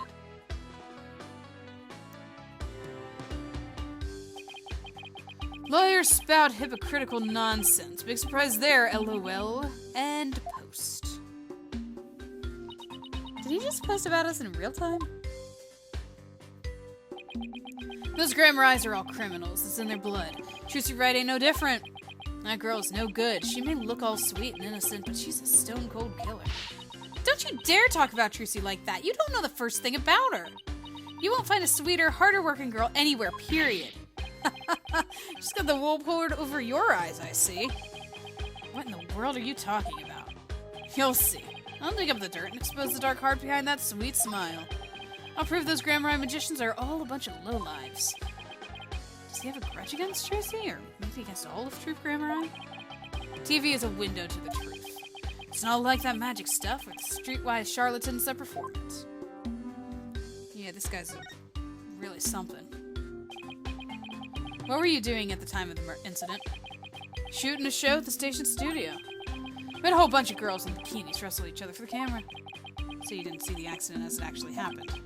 That's right. That's why I was shocked when I first got here. So he didn't hear about the accident until he arrived, huh? I'm guessing what you really want to know is whether or not I have an alibi, am I right? My staff at the TV studio can vouch for me. Why not go there and ask them yourself? You can give them my card, and they'll let you in. So you have an alibi, huh? Good to know. It's a shame, a crying shame, I tell you. It was supposed to be a fun, light-hearted program turned into this sorry affair. I'll have to sell it to news outlets all over the world if I'm going to make my money back. Trucy Wright will make her debut all right, not as a magician, but as a criminal. What? It's my duty to report it. Can't let tragedy like this happen again, now can I? Even if she gets off somehow, I'll make sure she never walks the streets again. We won't let that happen. We won't let you do that to her. We're going to prove her innocence in court. Listen to you, acting all high and mighty. You're just another money grubber. I know how you lawyers do things. You'll still have nothing to win. I beg your pardon? If you win your trials, you get the fat stacks, right? Is money really all you care about? Again, coming from you. What's with him, Apollo? Why won't he listen? Who's fanning himself with money? But enough about you. I'm all about going after Trucy now. I won't stop until she's behind bars. That's how we in the media dish out justice. Before you even get to court, my expose is gonna take you down. Not if I have anything to say about it. Well, gotta get back to the station. Hang loose, baby.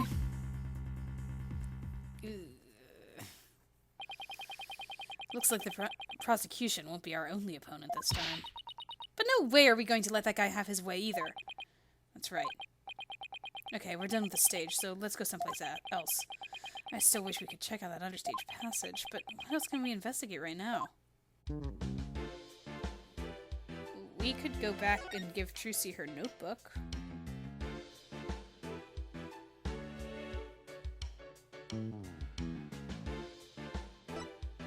See if there's anyone in here. It might just be urging us to go back. Oh, maybe not.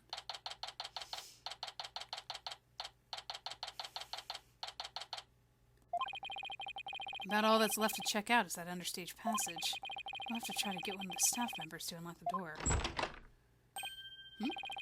Someone just came into the dressing room. Oh, it's you people again. You came back. Huh? I saw you, you know. Oh, it's you, the bunny assistant from the show, right? What? Oh, yes, that's right. My name is Bonnie DeFam. Bonnie DeFam.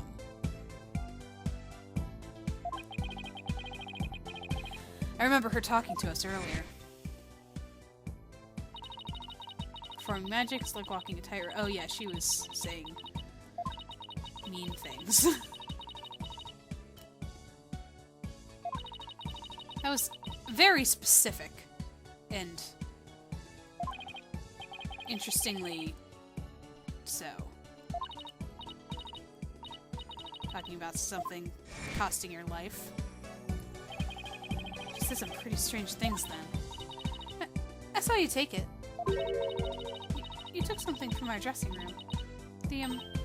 Oh, Bonnie! The teleportation trick you did was amazing! Fantastiche! What? Oh, thank you.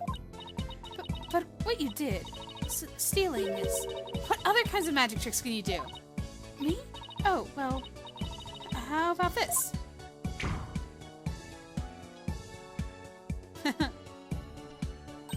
Splendido! Athena, I think Bonnie's trying to say something to us. She is? Thank you, Mr. Thief. Thief? I saw you take that notebook. Please don't take things from our dressing room. Huh? So it's true what they say. Thieves really do return to the scene of the crime, don't they? Thieves? I thought it was just an arsonist in real life. Guess that means she really saw us, huh? I bet this looks pretty bad. If you return what you stole right now, I won't call the police. Oh boy. You've got it all wrong. We're Trucy's lawyers. She asked us to bring the notebook to her. Trucy's lawyers? Oh, I'm so sorry I called you thieves. If you really thought we were thieves, why were you still doing magic tricks for us? I can't help it. Whenever anybody asks, I just can't bring myself to refuse.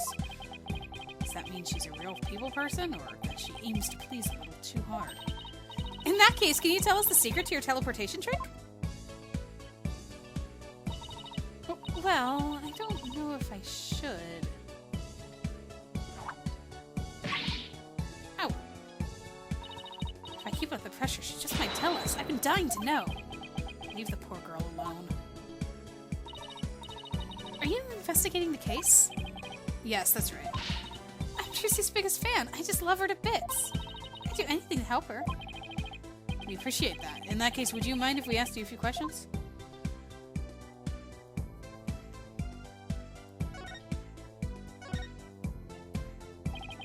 You're a magician, right, Bonnie? That's right. My specialties are teleportation and this little trick right here.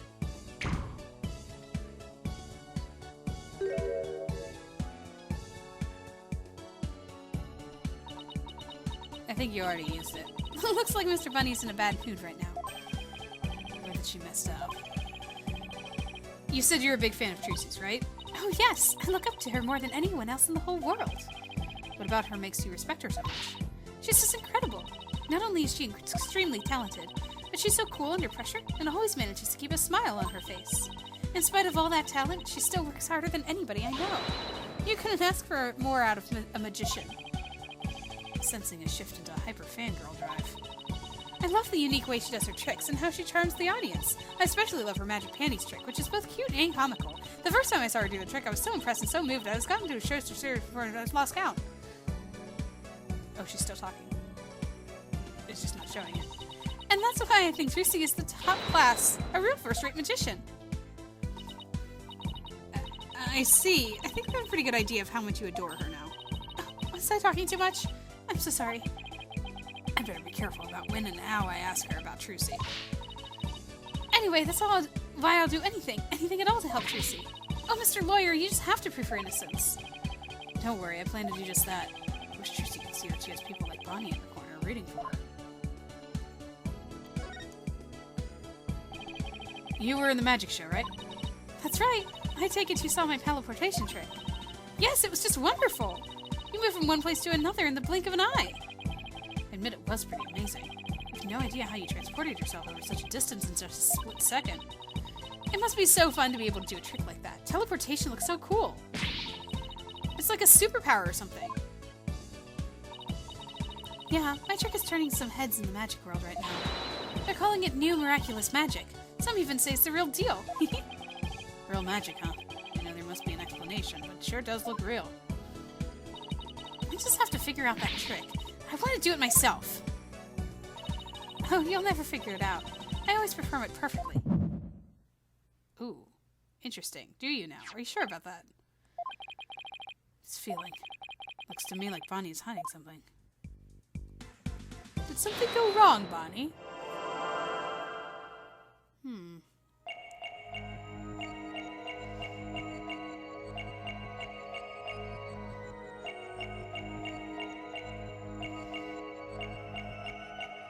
I always look at hands and faces.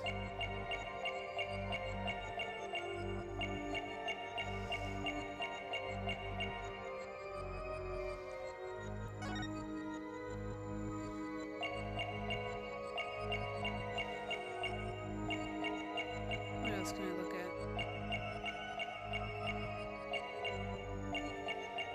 at? Ears? Whoops. I went too far up. Nope, go back.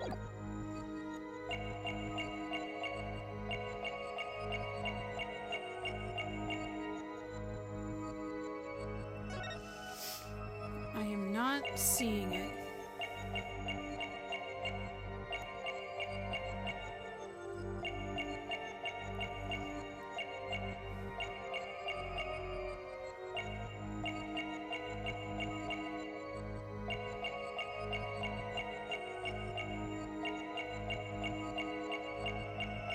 Oh.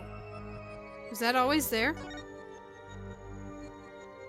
No. Interesting. Okay, that was a fun one.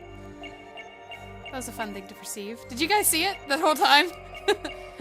I wonder if you guys saw it before I did.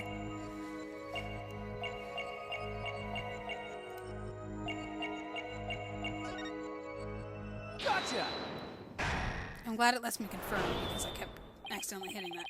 Bonnie, when you said perform it perfectly, your right hand would tremble and move your hat a tiny bit.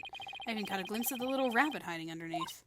Did you really perform the teleportation trick perfectly this time? Of course! I definitely got that part right. What do you mean, that part? Oops! Wait a minute, are you saying that you picked the wrong career?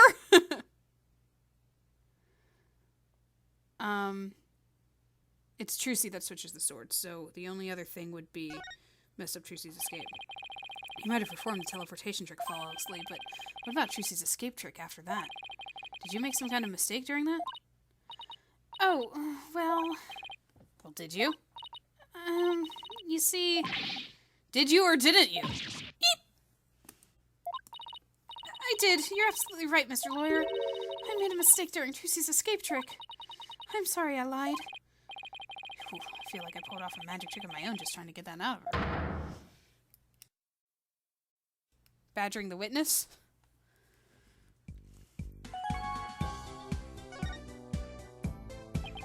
So you made a mistake during Trucy's escape trick? Yes, I was in charge of operating Mr. Hat, you see. But I made a huge goof. So, did Trucy explain to you how the escape trick works? Yeah, she knew we'd need to know for our investigation, so she shared the secret. Let's see. After Trucy escaped from the coffin down to the understage passage, Mr. Hat was to be pulled up to the catwalk by a winch. Trucy would then pop up on stage through a trapdoor. I was operating Mr. Hat at the time, but I flipped it up when I was supposed to have him stand. Where I was supposed to have him stand. I was supposed to make Mr. Hat stand on the left side of the coffin, but I messed up and had him stand to the right by accident. Not much is up with what we saw during the show. Huh? But then, doesn't that mean... Trucy would have ended up popping up on the side opposite to Mr. Hat? Yes, she would have, if she hadn't done some quick thinking on her feet. She managed to pop up on the right-hand side of the coffin for me. So the audience never even knew a mistake had been made. Way to go, Trucy! And my mistake caused her so much trouble. I think I'd better ask Trucy about this later, too. Oh, by the way, we'd like to investigate the understage passage. Would that be alright? Oh yes, by all means. Anything to help prove Trucy's innocence. I'll unlock it for you. Hey, there you are. You got a minute? Oh, Mr. Radens. Yes, of course. Now you, Bunny, the lawyers. They're the ones I want to see. You have business with us? I hear you two are from the same agency as Trucy. Is that true? Yes, that's right. It's for you, then. Hang loose, baby. A contract between Take-Two TV, the first party, and Trucy Wright, the second party. If through the fault of the second party, the show must be canceled in part or in full, the second party will pay $3 million as compensation to the first party? $3 million? Yeah, that's more like it. That shocked reaction, that dopey expression. You make a great comedian. Really? I know. I'll put you on my show. We'll get one of those cartoon anvils to fall on your head. Wait a minute. Is this for one of those hidden camera prank shows? You wish. That's an official contract. See for yourselves. You're the lawyers after all. You should know one when you see one, right? That's right. It's all signed and everything. You better make sure your agency pays what Trucy owes me in full. Are you kidding me? The Write Anything agency doesn't have that kind of money. And I guess you're gonna have to go fishing for some. I can see it now. Crazy as Cash, Legend of the Seasick Lawyers. Fishing on the high seas? No thanks. I can't even swim. Objection! What kind of ridiculous, low-down, unfair, one-sided contract is this? Hey now, there's nothing ridiculous here. It's all perfectly legit. It's got her signature on it, see?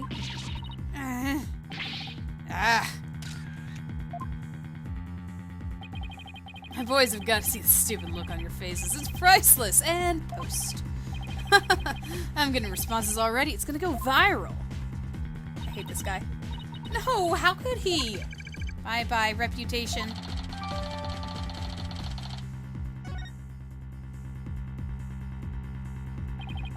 You ain't seen nothing yet, baby. I'm gonna drive True Grammar and everybody associated with it into the ground. Serves her right for getting involved with the Grammar-Eyes. What's this grudge you have against the Grammar-Eyes anyway? What are you talking about? Stress is making you paranoid, champ. Come on, Bonnie. We have more filming to do. Oh, yes, sir. Excuse me, Mr. Lawyer. Oh, and I'll unlock the door in the understage passage for you later. Later, lawyers. Hang loose, baby.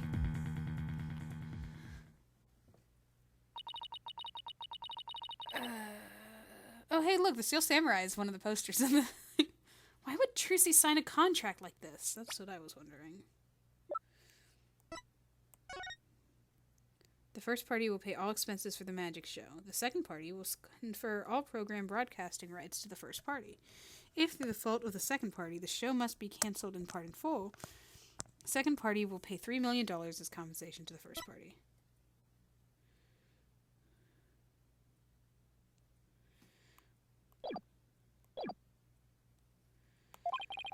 Why did all of this have to happen when Mr. Wright isn't here? We'll have to come back for the understage later. Let's go hear Trucy's side of the story. Good thinking. We can't let you hit the high seas just yet. There must be something we can do. We can't let the ratings Raja get his way. Alrighty.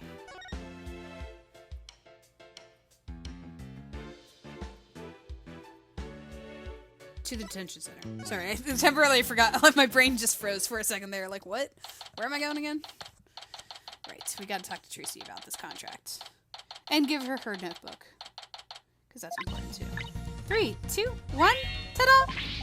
Wow, I made my handcuffs disappear. How'd you do that? She's doing magic tricks for the guard.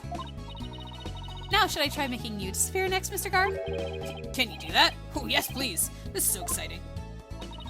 We should probably stop her before there's another incident. Trucy! Oh! Hi, Polly. Hi, Athena. We have some more questions for you. Judging by the look on your faces, it must be about something big. Yeah, I guess you could say that. Things have gotten a little sticky. Oh, and I have to remember to give her that thing she asked for, too. Let's do that first. You know. Just so I don't forget later. Here you go, Trucy. Here's your notebook back. Oh, great! Thank you very much. So what's written in there, anyway? Looks like it's full of secrets or something. That's because it is. It was originally my Granddaddy Magnifique's Grammar-Eyes notebook. He used it like a diary, and as a place to jot down ideas for new magic tricks, some of which only members of True Grammar-Eye had ever laid eyes on. Wow, this notebook was a really big deal then. Yes, that's why it's always kept under lock and key. I bet a magician would do just about anything to get their hands on that notebook. And we found it mixed up with Mr. Rios' belongings. Could he really have been trying to steal it? The True Grammar-Eye creed is also written inside. A true entertainer always keeps a smile on their face. That creed was passed down to me from my daddy, and his daddy passed it down to him. It's true that Trucy always keeps a smile on her face. I guess it's due in part to her family creed.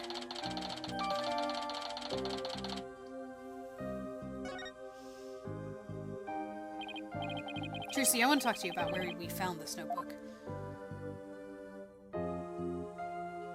Oh, we have a lot to talk about, buddy. Let's just follow the line of thought that's going on here. We found this notebook mixed in with Mr. Rios' belongings. What? Do you think he might have been trying to steal it? No way! I can't believe it. The great Mysterious would never do any such thing. But would it be so far-fetched if he was after True Grammarai's secret tricks?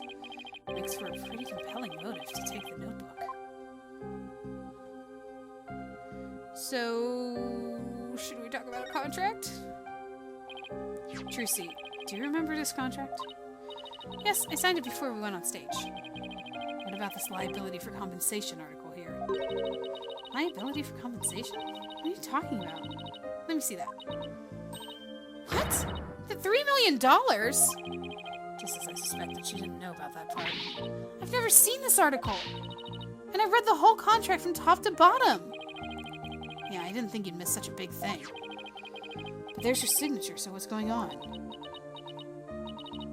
Maybe there was some kind of trick involved? You know, like when I signed it.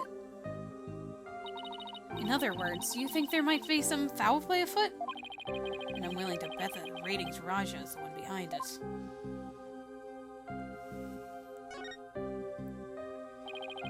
Bonnie told us about the mistake she made on stage. Oh, you mean where Mr. Hat had been placed? Even I was at a loss about what to do for a second there. So how did you fix the problem? Well, I was down the understage passage when I found out. I had to work my butt off to fix it, let me tell you. After I escaped from the coffin and went down into the understage passage, I got signaled from Bonnie saying she'd made a mistake with Mr. Hat's positioning. No joke, I was freaking out. After all, I had to be back on stage in a few short minutes. Magical girl Trucy Wright was faced with an unprecedented crisis beneath the stage. Will this spell the end for Trucy and Grammarai Land? And then what happened? Athena was totally hooked. I was supposed to get up to the stage through trapdoor number 1 on the left. Using a platform that can be raised and lowered, called a stage lift. There was a stage lift, ready and waiting in the lowered position under trapdoor number 1. But Mr. Hat had been placed on the right, above the trapdoor number 2 by mistake. There was already another stage lift under trapdoor number 2, but it was in the raised position, since we hadn't planned on using it. Okay, so how did you get back onto the stage? Why, through brute strength! I couldn't lower stage lift number 2 by myself, so I pushed it back and out of the way. You couldn't lower it, but you could push it? Jeez. Then I moved the lower stage lift number 1 into place under trapdoor number 2. This thing is heavy! Oh, because it's on wheels. So she was able to do that. I wish I could have moved it with magic. Unfortunately, my magic is useless under the stage. The understage is a dark abyss that drains magicians of all their powers. I can see why it's called the Abyss. I never knew it could take so much out of you. It's just how it goes in the real world. Illusions are created by the blood, sweat, and tears of those behind the scenes. Wow, I learned so much just now. Trucy, have you told anybody else about all this? Nope, nobody. Sounds like some critical information. I'd better make a note of it.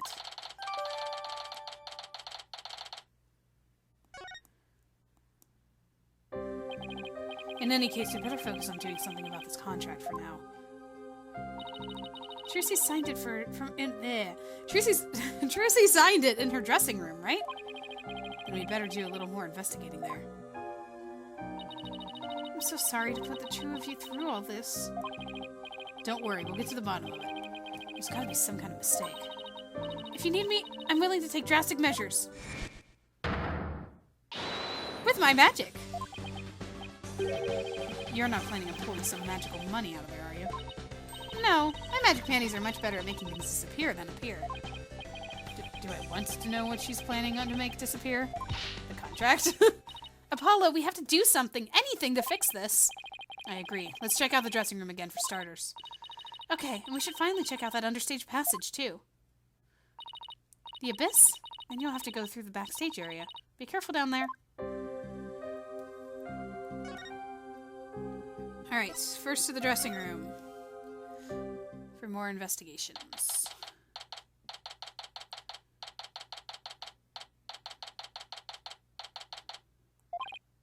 Okay, this is swear Trucy signed that contract. Right, and there must have been some kind of trick that was used when she signed it. The question is what kind of trick and how it was done. If some kind of object or tool was used, there still might be a trace of it somewhere. Like with a pen or a paper. Well, it's time to find the secret to that trick. Off gates! Let's do this! I do see a clipboard. Was that what she signed it on? Huh? Hey, take a look at this clipboard. Yeah.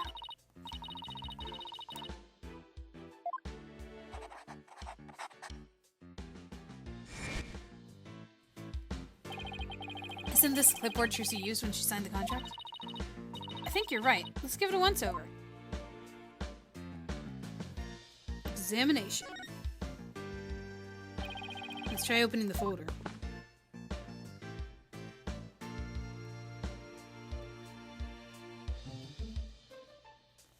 Okay, there it goes. Okay. This screw won't budge. I don't think even your crazy strength could budge it. Crazy strength? What kind of thing is that to say to a delicate young lady? I don't see you denying it either.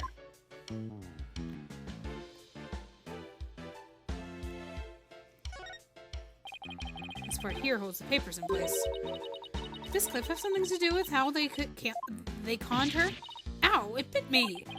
Only you could get hurt by a clipboard, Athena.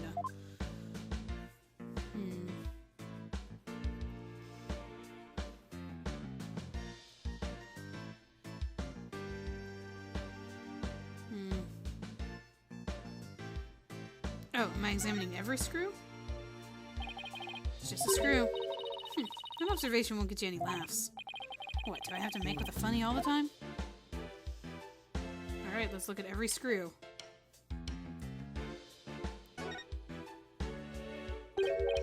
Hey, this screw is different from the others. Not only that, but I think it's loose. Look, I can move it. Are you sure you should be fooling around with it like that, Apollo? Fooling with it like that, Apollo? Whoa, it came right out. See, I tried to tell you, but would you listen? No. Hey, take a look through the hole, Athena. I think there's something back there. Oh, wow, you're right. What is it? What indeed? Guess we gotta zoom in. No? Maybe we look at this other one. Looks like a screw. Guess that means the clipboard can be taken apart. But I can't loosen this one without a screwdriver. Get a screwdriver, man! Okay. It's not letting me observe there, though. Oh. Okay. Alright. Well, oh, alright. Oh, here. Something happened. I see something. Hey, look, the back panel is loose. I think I can take it off. Got it. You're just breaking things left and right today, aren't you? Look, there's something inside. Really? Okay. Alright. What's this black sheet of, I want to say paper? Oh, I know, it's carbon paper! You put it between two pieces of paper and it copies what you write onto the bottom one. So when Trucy signed the contract, there's actually another contract underneath. And her signature on the top contract got copied onto the hidden contract. So that's how Trucy was conned. That's fun music. This is that rating Raja's doing. I just know it. How dare he? You gotta hand it to him, though. It couldn't have been easy fooling Trucy. That girl's no slouch. Yeah, but I bet we can use this clipboard as evidence if we ever take it to this trial. Take this to trial.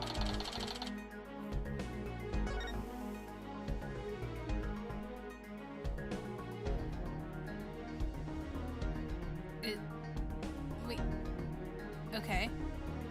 Did we need to know anything else? Look at all this stuff. I bet it belongs to that funny assistant we saw on the show. That's a lot of stuff. Does she really need all that? I mean, I don't think I've ever seen so much makeup. When it comes to sheer number of items, your desk back at the office isn't any better. These things are a natural accumulation of 2 years of work, and they're all necessary. Really? Instant noodles and crackers. Of course, I need those for when I have to stay in the office all night prepping a case. And the comic books too? Oh, of course I need those too. manga these days are super realistic and informative. I need them for research. Uh-huh, I see. So you need to research street fighting and the funnies, do you? Okay, I don't really think there's anything else for me to do here. Let me make sure. Yep, okay. I can move along to the understage passage now. Now that the awesome music is playing. Oh, sorry. And it's over. Back to the theater. Let's see. We should be able to get to the understage passage from backstage. Hopefully Bonnie unlocked the door for us like she said she would. Let's do it. This should finish us out, too. Back to the backstage. Finish us out for the investigation, I mean. We'll be ready for the trial tomorrow. The door's unlocked! Thank you, Bonnie! Well, Athena, here we go.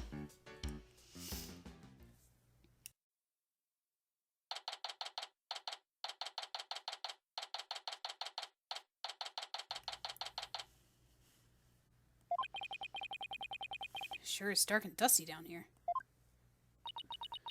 The Abyss, the magical underworld. And look, there's a denizen of the Abyss now. A fearsome beast with long, sharp fangs ready to prey on unsuspecting souls. Huh? What are you... Oh, you mean that tiny little rat over there? No, I mean the fearsome beast over there. I take it you don't like rodents.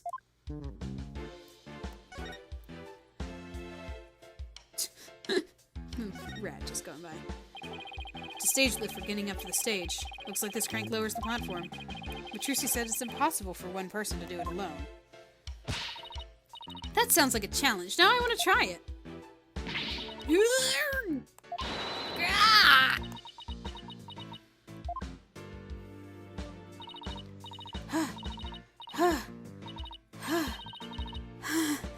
It's probably just broken. Or you could just take people at their word. If I'm reading this room right, this must be the stage lift Trucy moved during the show. Originally, it was there where stage lift number 1 is now.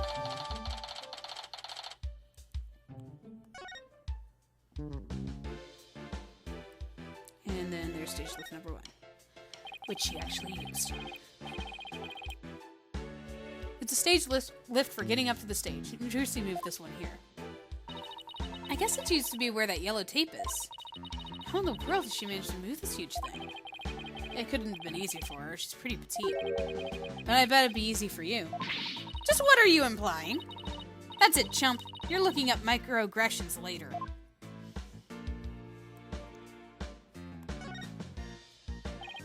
What's this glowy stuff? Oh, it's glow-in-the-dark tape. Hey, this must be where what I saw through that secret door in the bottom of the coffin. But who put it here and why? It's probably a marker of some sort since it's so dark down here. Sounds about right. Maybe it's meant to mark which ladder to climb. Oh, because there's 2.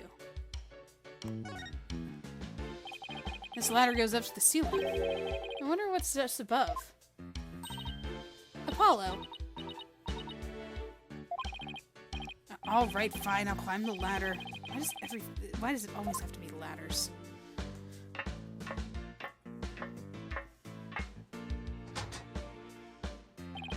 Huh? Where am I? It's pitch black. And cramped, too. You know what I think? I think you're in that coffin we saw backstage. So that's where this ladder leads. But I still don't get what that coffin was for. Because I never performed that trick. What does it say? I'm gonna make it big someday, too. Just you wait and see. What's that all about? My guess is it's the soulful cry of some poor assistant made to toil here in the darkness. And who would know about the soulful cry of a bitter assistant better than you, right? You really understand the writer's feelings of despair and frustration. Sadly, yes. Yes, I do. You really shouldn't scribble on the walls, you know, Paula. It wasn't me! Alright, let's look at the sword. Is that the rubber one? This sword is the exact same design as the murder weapon. Wait, what's this? Yeah! Ow! What are you doing? That hurts! I think I'm bleeding out. Stop being such a drama queen. It's only rubber. Huh? Hey, you're right. So this must be the sword Trucy used during the trick. After the incident, someone must have switched this rubber sword with the real one on stage. And maybe that's when they brought the rubber sword here.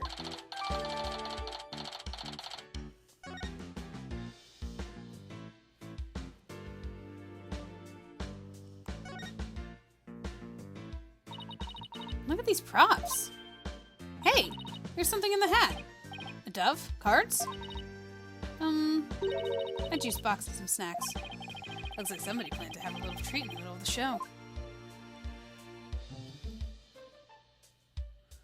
Oh, this ladder too. Duh.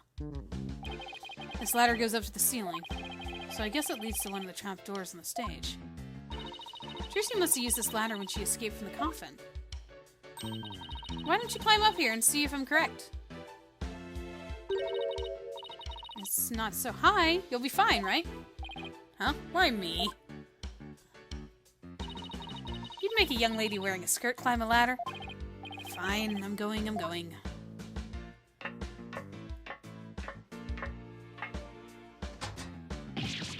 Ah, the lights! It burns!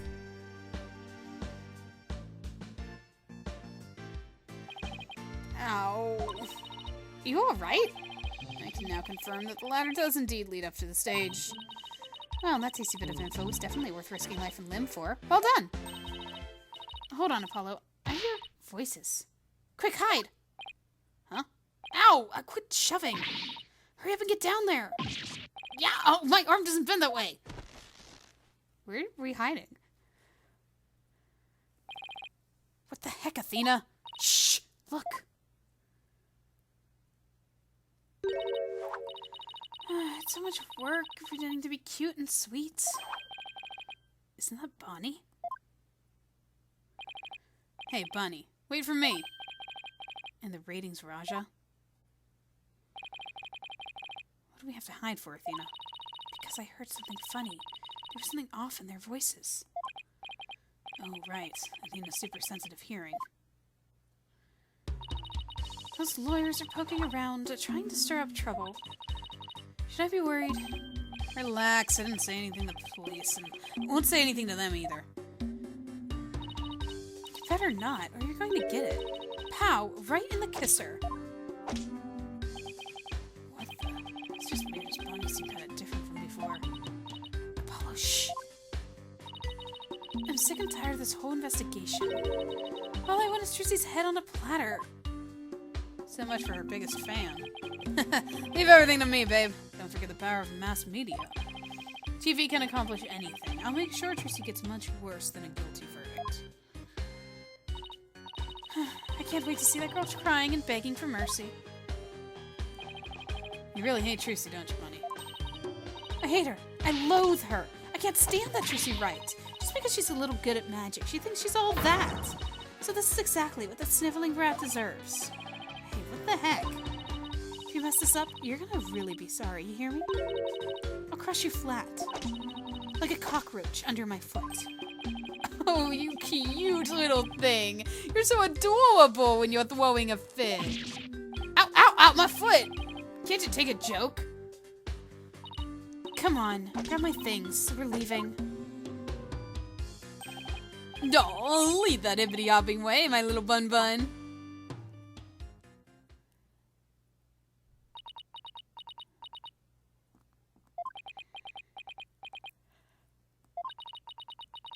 What was that absolutely revolting scene all about? I guess the entertainment industry attracts all kinds of eccentrics. But that conversation set off every red flag in the book. You said it. I smell plot with a capital P-U. Brayton's claims that he was at the TV station at the time of the incident, and we saw Bonnie on stage ourselves. Hey, Apollo, I have an idea. Why don't we pay Take Two TV a visit? We can check up on the Rating Raja's alibi while we're there. Sounds like a plan. Mysterious music.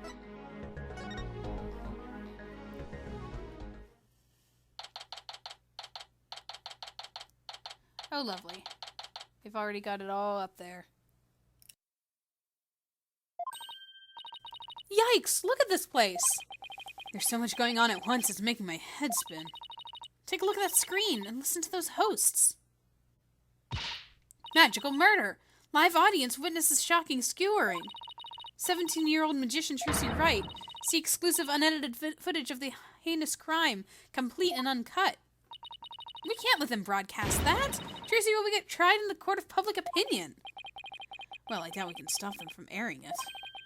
But we can prove her innocence in a real court of law. No matter what garbage they report on TV, we can set the record straight at the trial.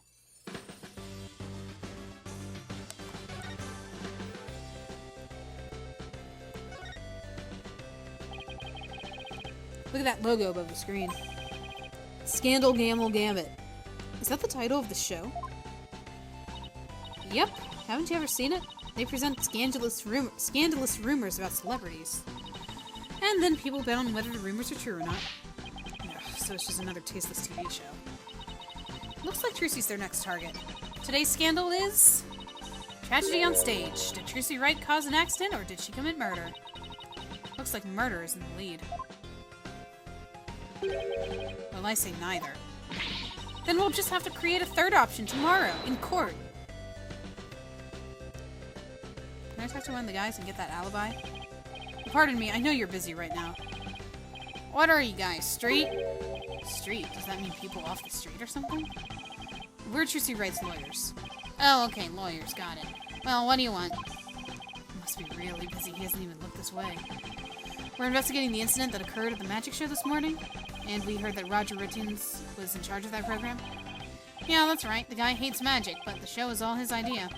Just between you and me, I think it was Bonnie that egged him on it. Egged him on? How so? Saw the two of them together. You know, walking along arm in arm. Bet you sweet-talked him into doing the program because she wanted the work. She hasn't been selling very well on her own, apparently. I see. Oh hey, you're looking into that incident. I guess you want the show footage, right? It's on the disc in my back pocket. If you want it, go ahead and fish it out. Wow, thank you very much. Turned out to be surprisingly helpful.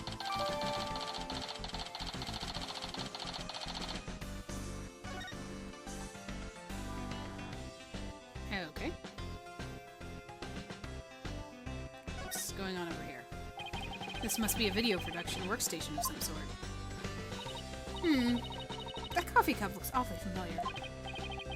Yeah, that's where Mr. Raidens always sits. He's very hands-on, you know. You always find him on the set of his projects. But he was here at the station during the magic show. Oh, but he was here at the station during the magic show, right? Yeah, well, he had 2 shows going on at once this morning. He has regular programs to oversee here, so he couldn't be at the Penrose. So you can vouch for him? That he was here at the station during the magic show? What, like an alibi? Sure can. He was definitely here. Still, after a while, he couldn't stand being away from Penrose, it seems. As soon as the part was over here, he took a taxi to the theater. But he apparently didn't get there until after that thing had already occurred. Sounds like he has a rock-solid alibi. Well, I guess we got just about everything we can out of this place.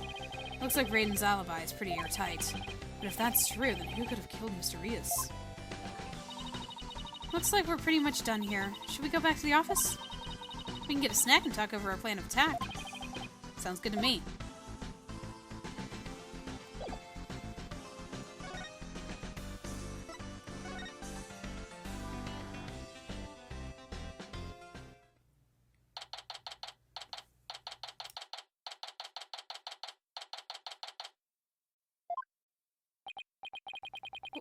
What in the world?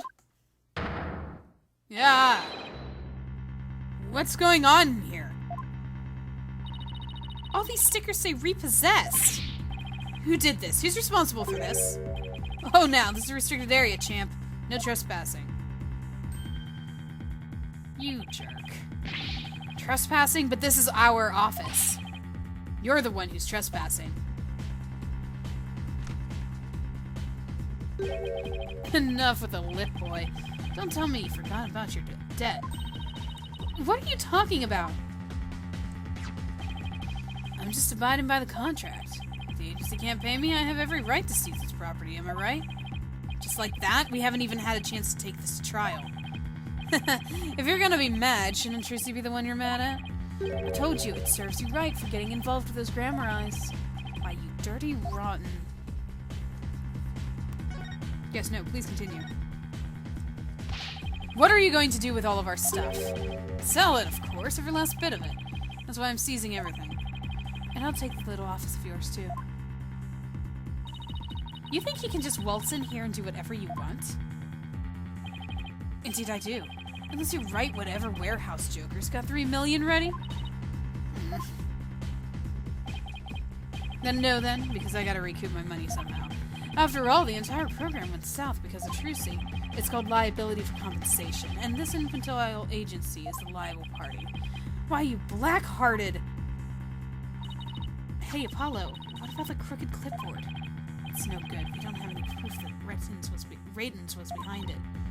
Darn.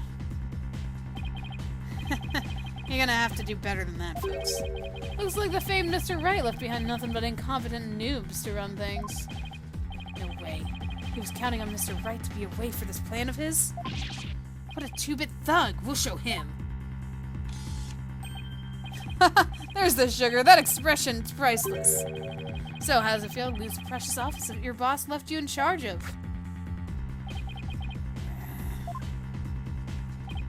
Now, not to rub it in or anything, but I think you should know where you stand right now. Man, what now? Go ahead, where do we stand? Ratens. Here, have a gander. The trial of young up-and-coming magician Trucy Wright is scheduled for tomorrow. We're here just outside the office of the suspect, hoping for an exclusive peek inside. What? Is this live? Apollo, look! There's a sea of reporters outside! Oh, a questionable-looking pair are peeking out the window at this very moment. Our viewers at home can see for themselves their vicious, brutal expressions. Yellow journalism at its finest. And that's the way it is. The majority of the public already thinks Trucy is guilty. They saw the whole thing happen with their own eyes during the show's live broadcast. Everybody in the country is against you. No way. No office, no allies. Are you sure you still want to represent that girl? Of course we do. We believe in her innocence. Go ahead, think what you want. It's a free country. Just know that you'll be the biggest losers in the end. In the meantime, feel free to keep on flapping around like a dying fish you are. Oh, flopping around like a dying fish you are. Now then, you gotta be out of here by tomorrow. Take in this cozy little office tonight while you still can. Hang loose, baby. I can't believe we let Mr. Wright's office get placed under seizure. If all of it... This is just ridiculous! Eek! Look out. Clear out! We don't want murderers here!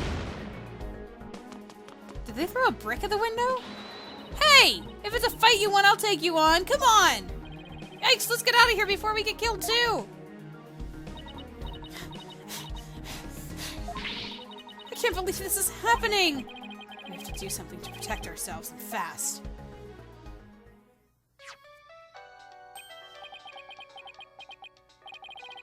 It's Mr. Wright! Apollo, I got your messages. How is she? Is Trucy okay? She's not crying, is she? Does she have a lawyer? Mr. Wright! It's all a giant mess. Poor Trucy. And the office. Our office! Apollo? Okay. We'd better both take a deep breath.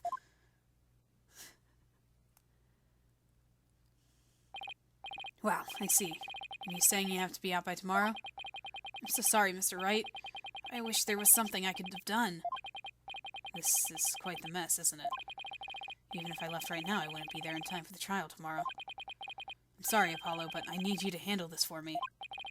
Of course, we can handle the defense, but the office... It's too soon to give up on that. What do you mean? The contract only addresses Trucy's liability if she causes the show to be cancelled. So you just have to prove in court tomorrow that it wasn't Trucy's fault. Hey, you're right! So everything depends on your winning that trial tomorrow. Trucy's fate and the fate of our office. It's all riding on your shoulders, Apollo. I know. I'll be fine, right? No pressure. Apollo! I've been watching you grow over these past 2 years. That's why I can say with absolute confidence that you'll be fine. Really?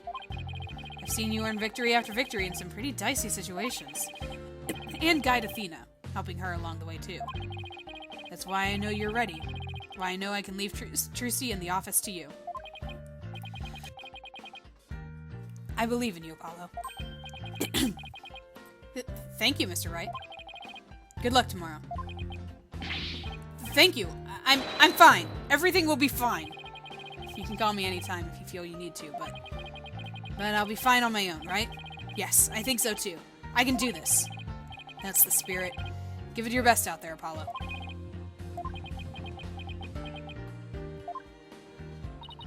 What is it, Apollo? What are you smiling about? Who, me? It's nothing. Mr. Wright believes in me. I can't let him down. We have to win this trial, Athena. I couldn't agree more, and I'll do everything in my power to help. Our opponent tomorrow?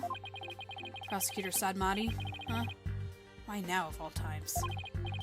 Still, I don't care who it is. I can't afford to let my guard down for anyone. Right, the prosecutor is a big deal. I totally forgot about the prosecutor because I was too busy dealing with the other guy. Oh.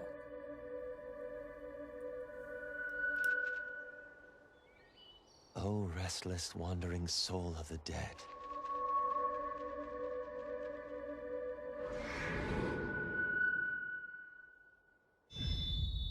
Prosecutor Sadmati. Oh. Sorry to disturb you, but I figured I should tell you. The lead attorney's been decided. It's Apollo Justice. Apollo Justice.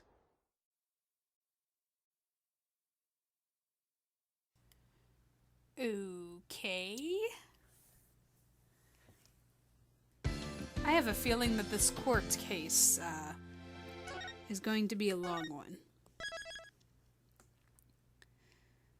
This trial day, rather, is going to be a long one. There's a lot going on already. And some people that we absolutely do not like. I guess Apollo is just hoping are involved somehow.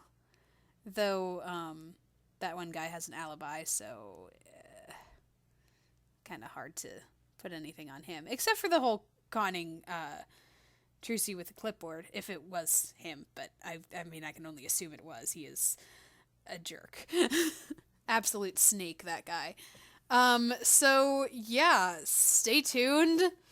Stick around, subscribe, and all that stuff, I guess, to what is going to be going on next time as we defend Trucy. Because it's not an Ace Attorney game.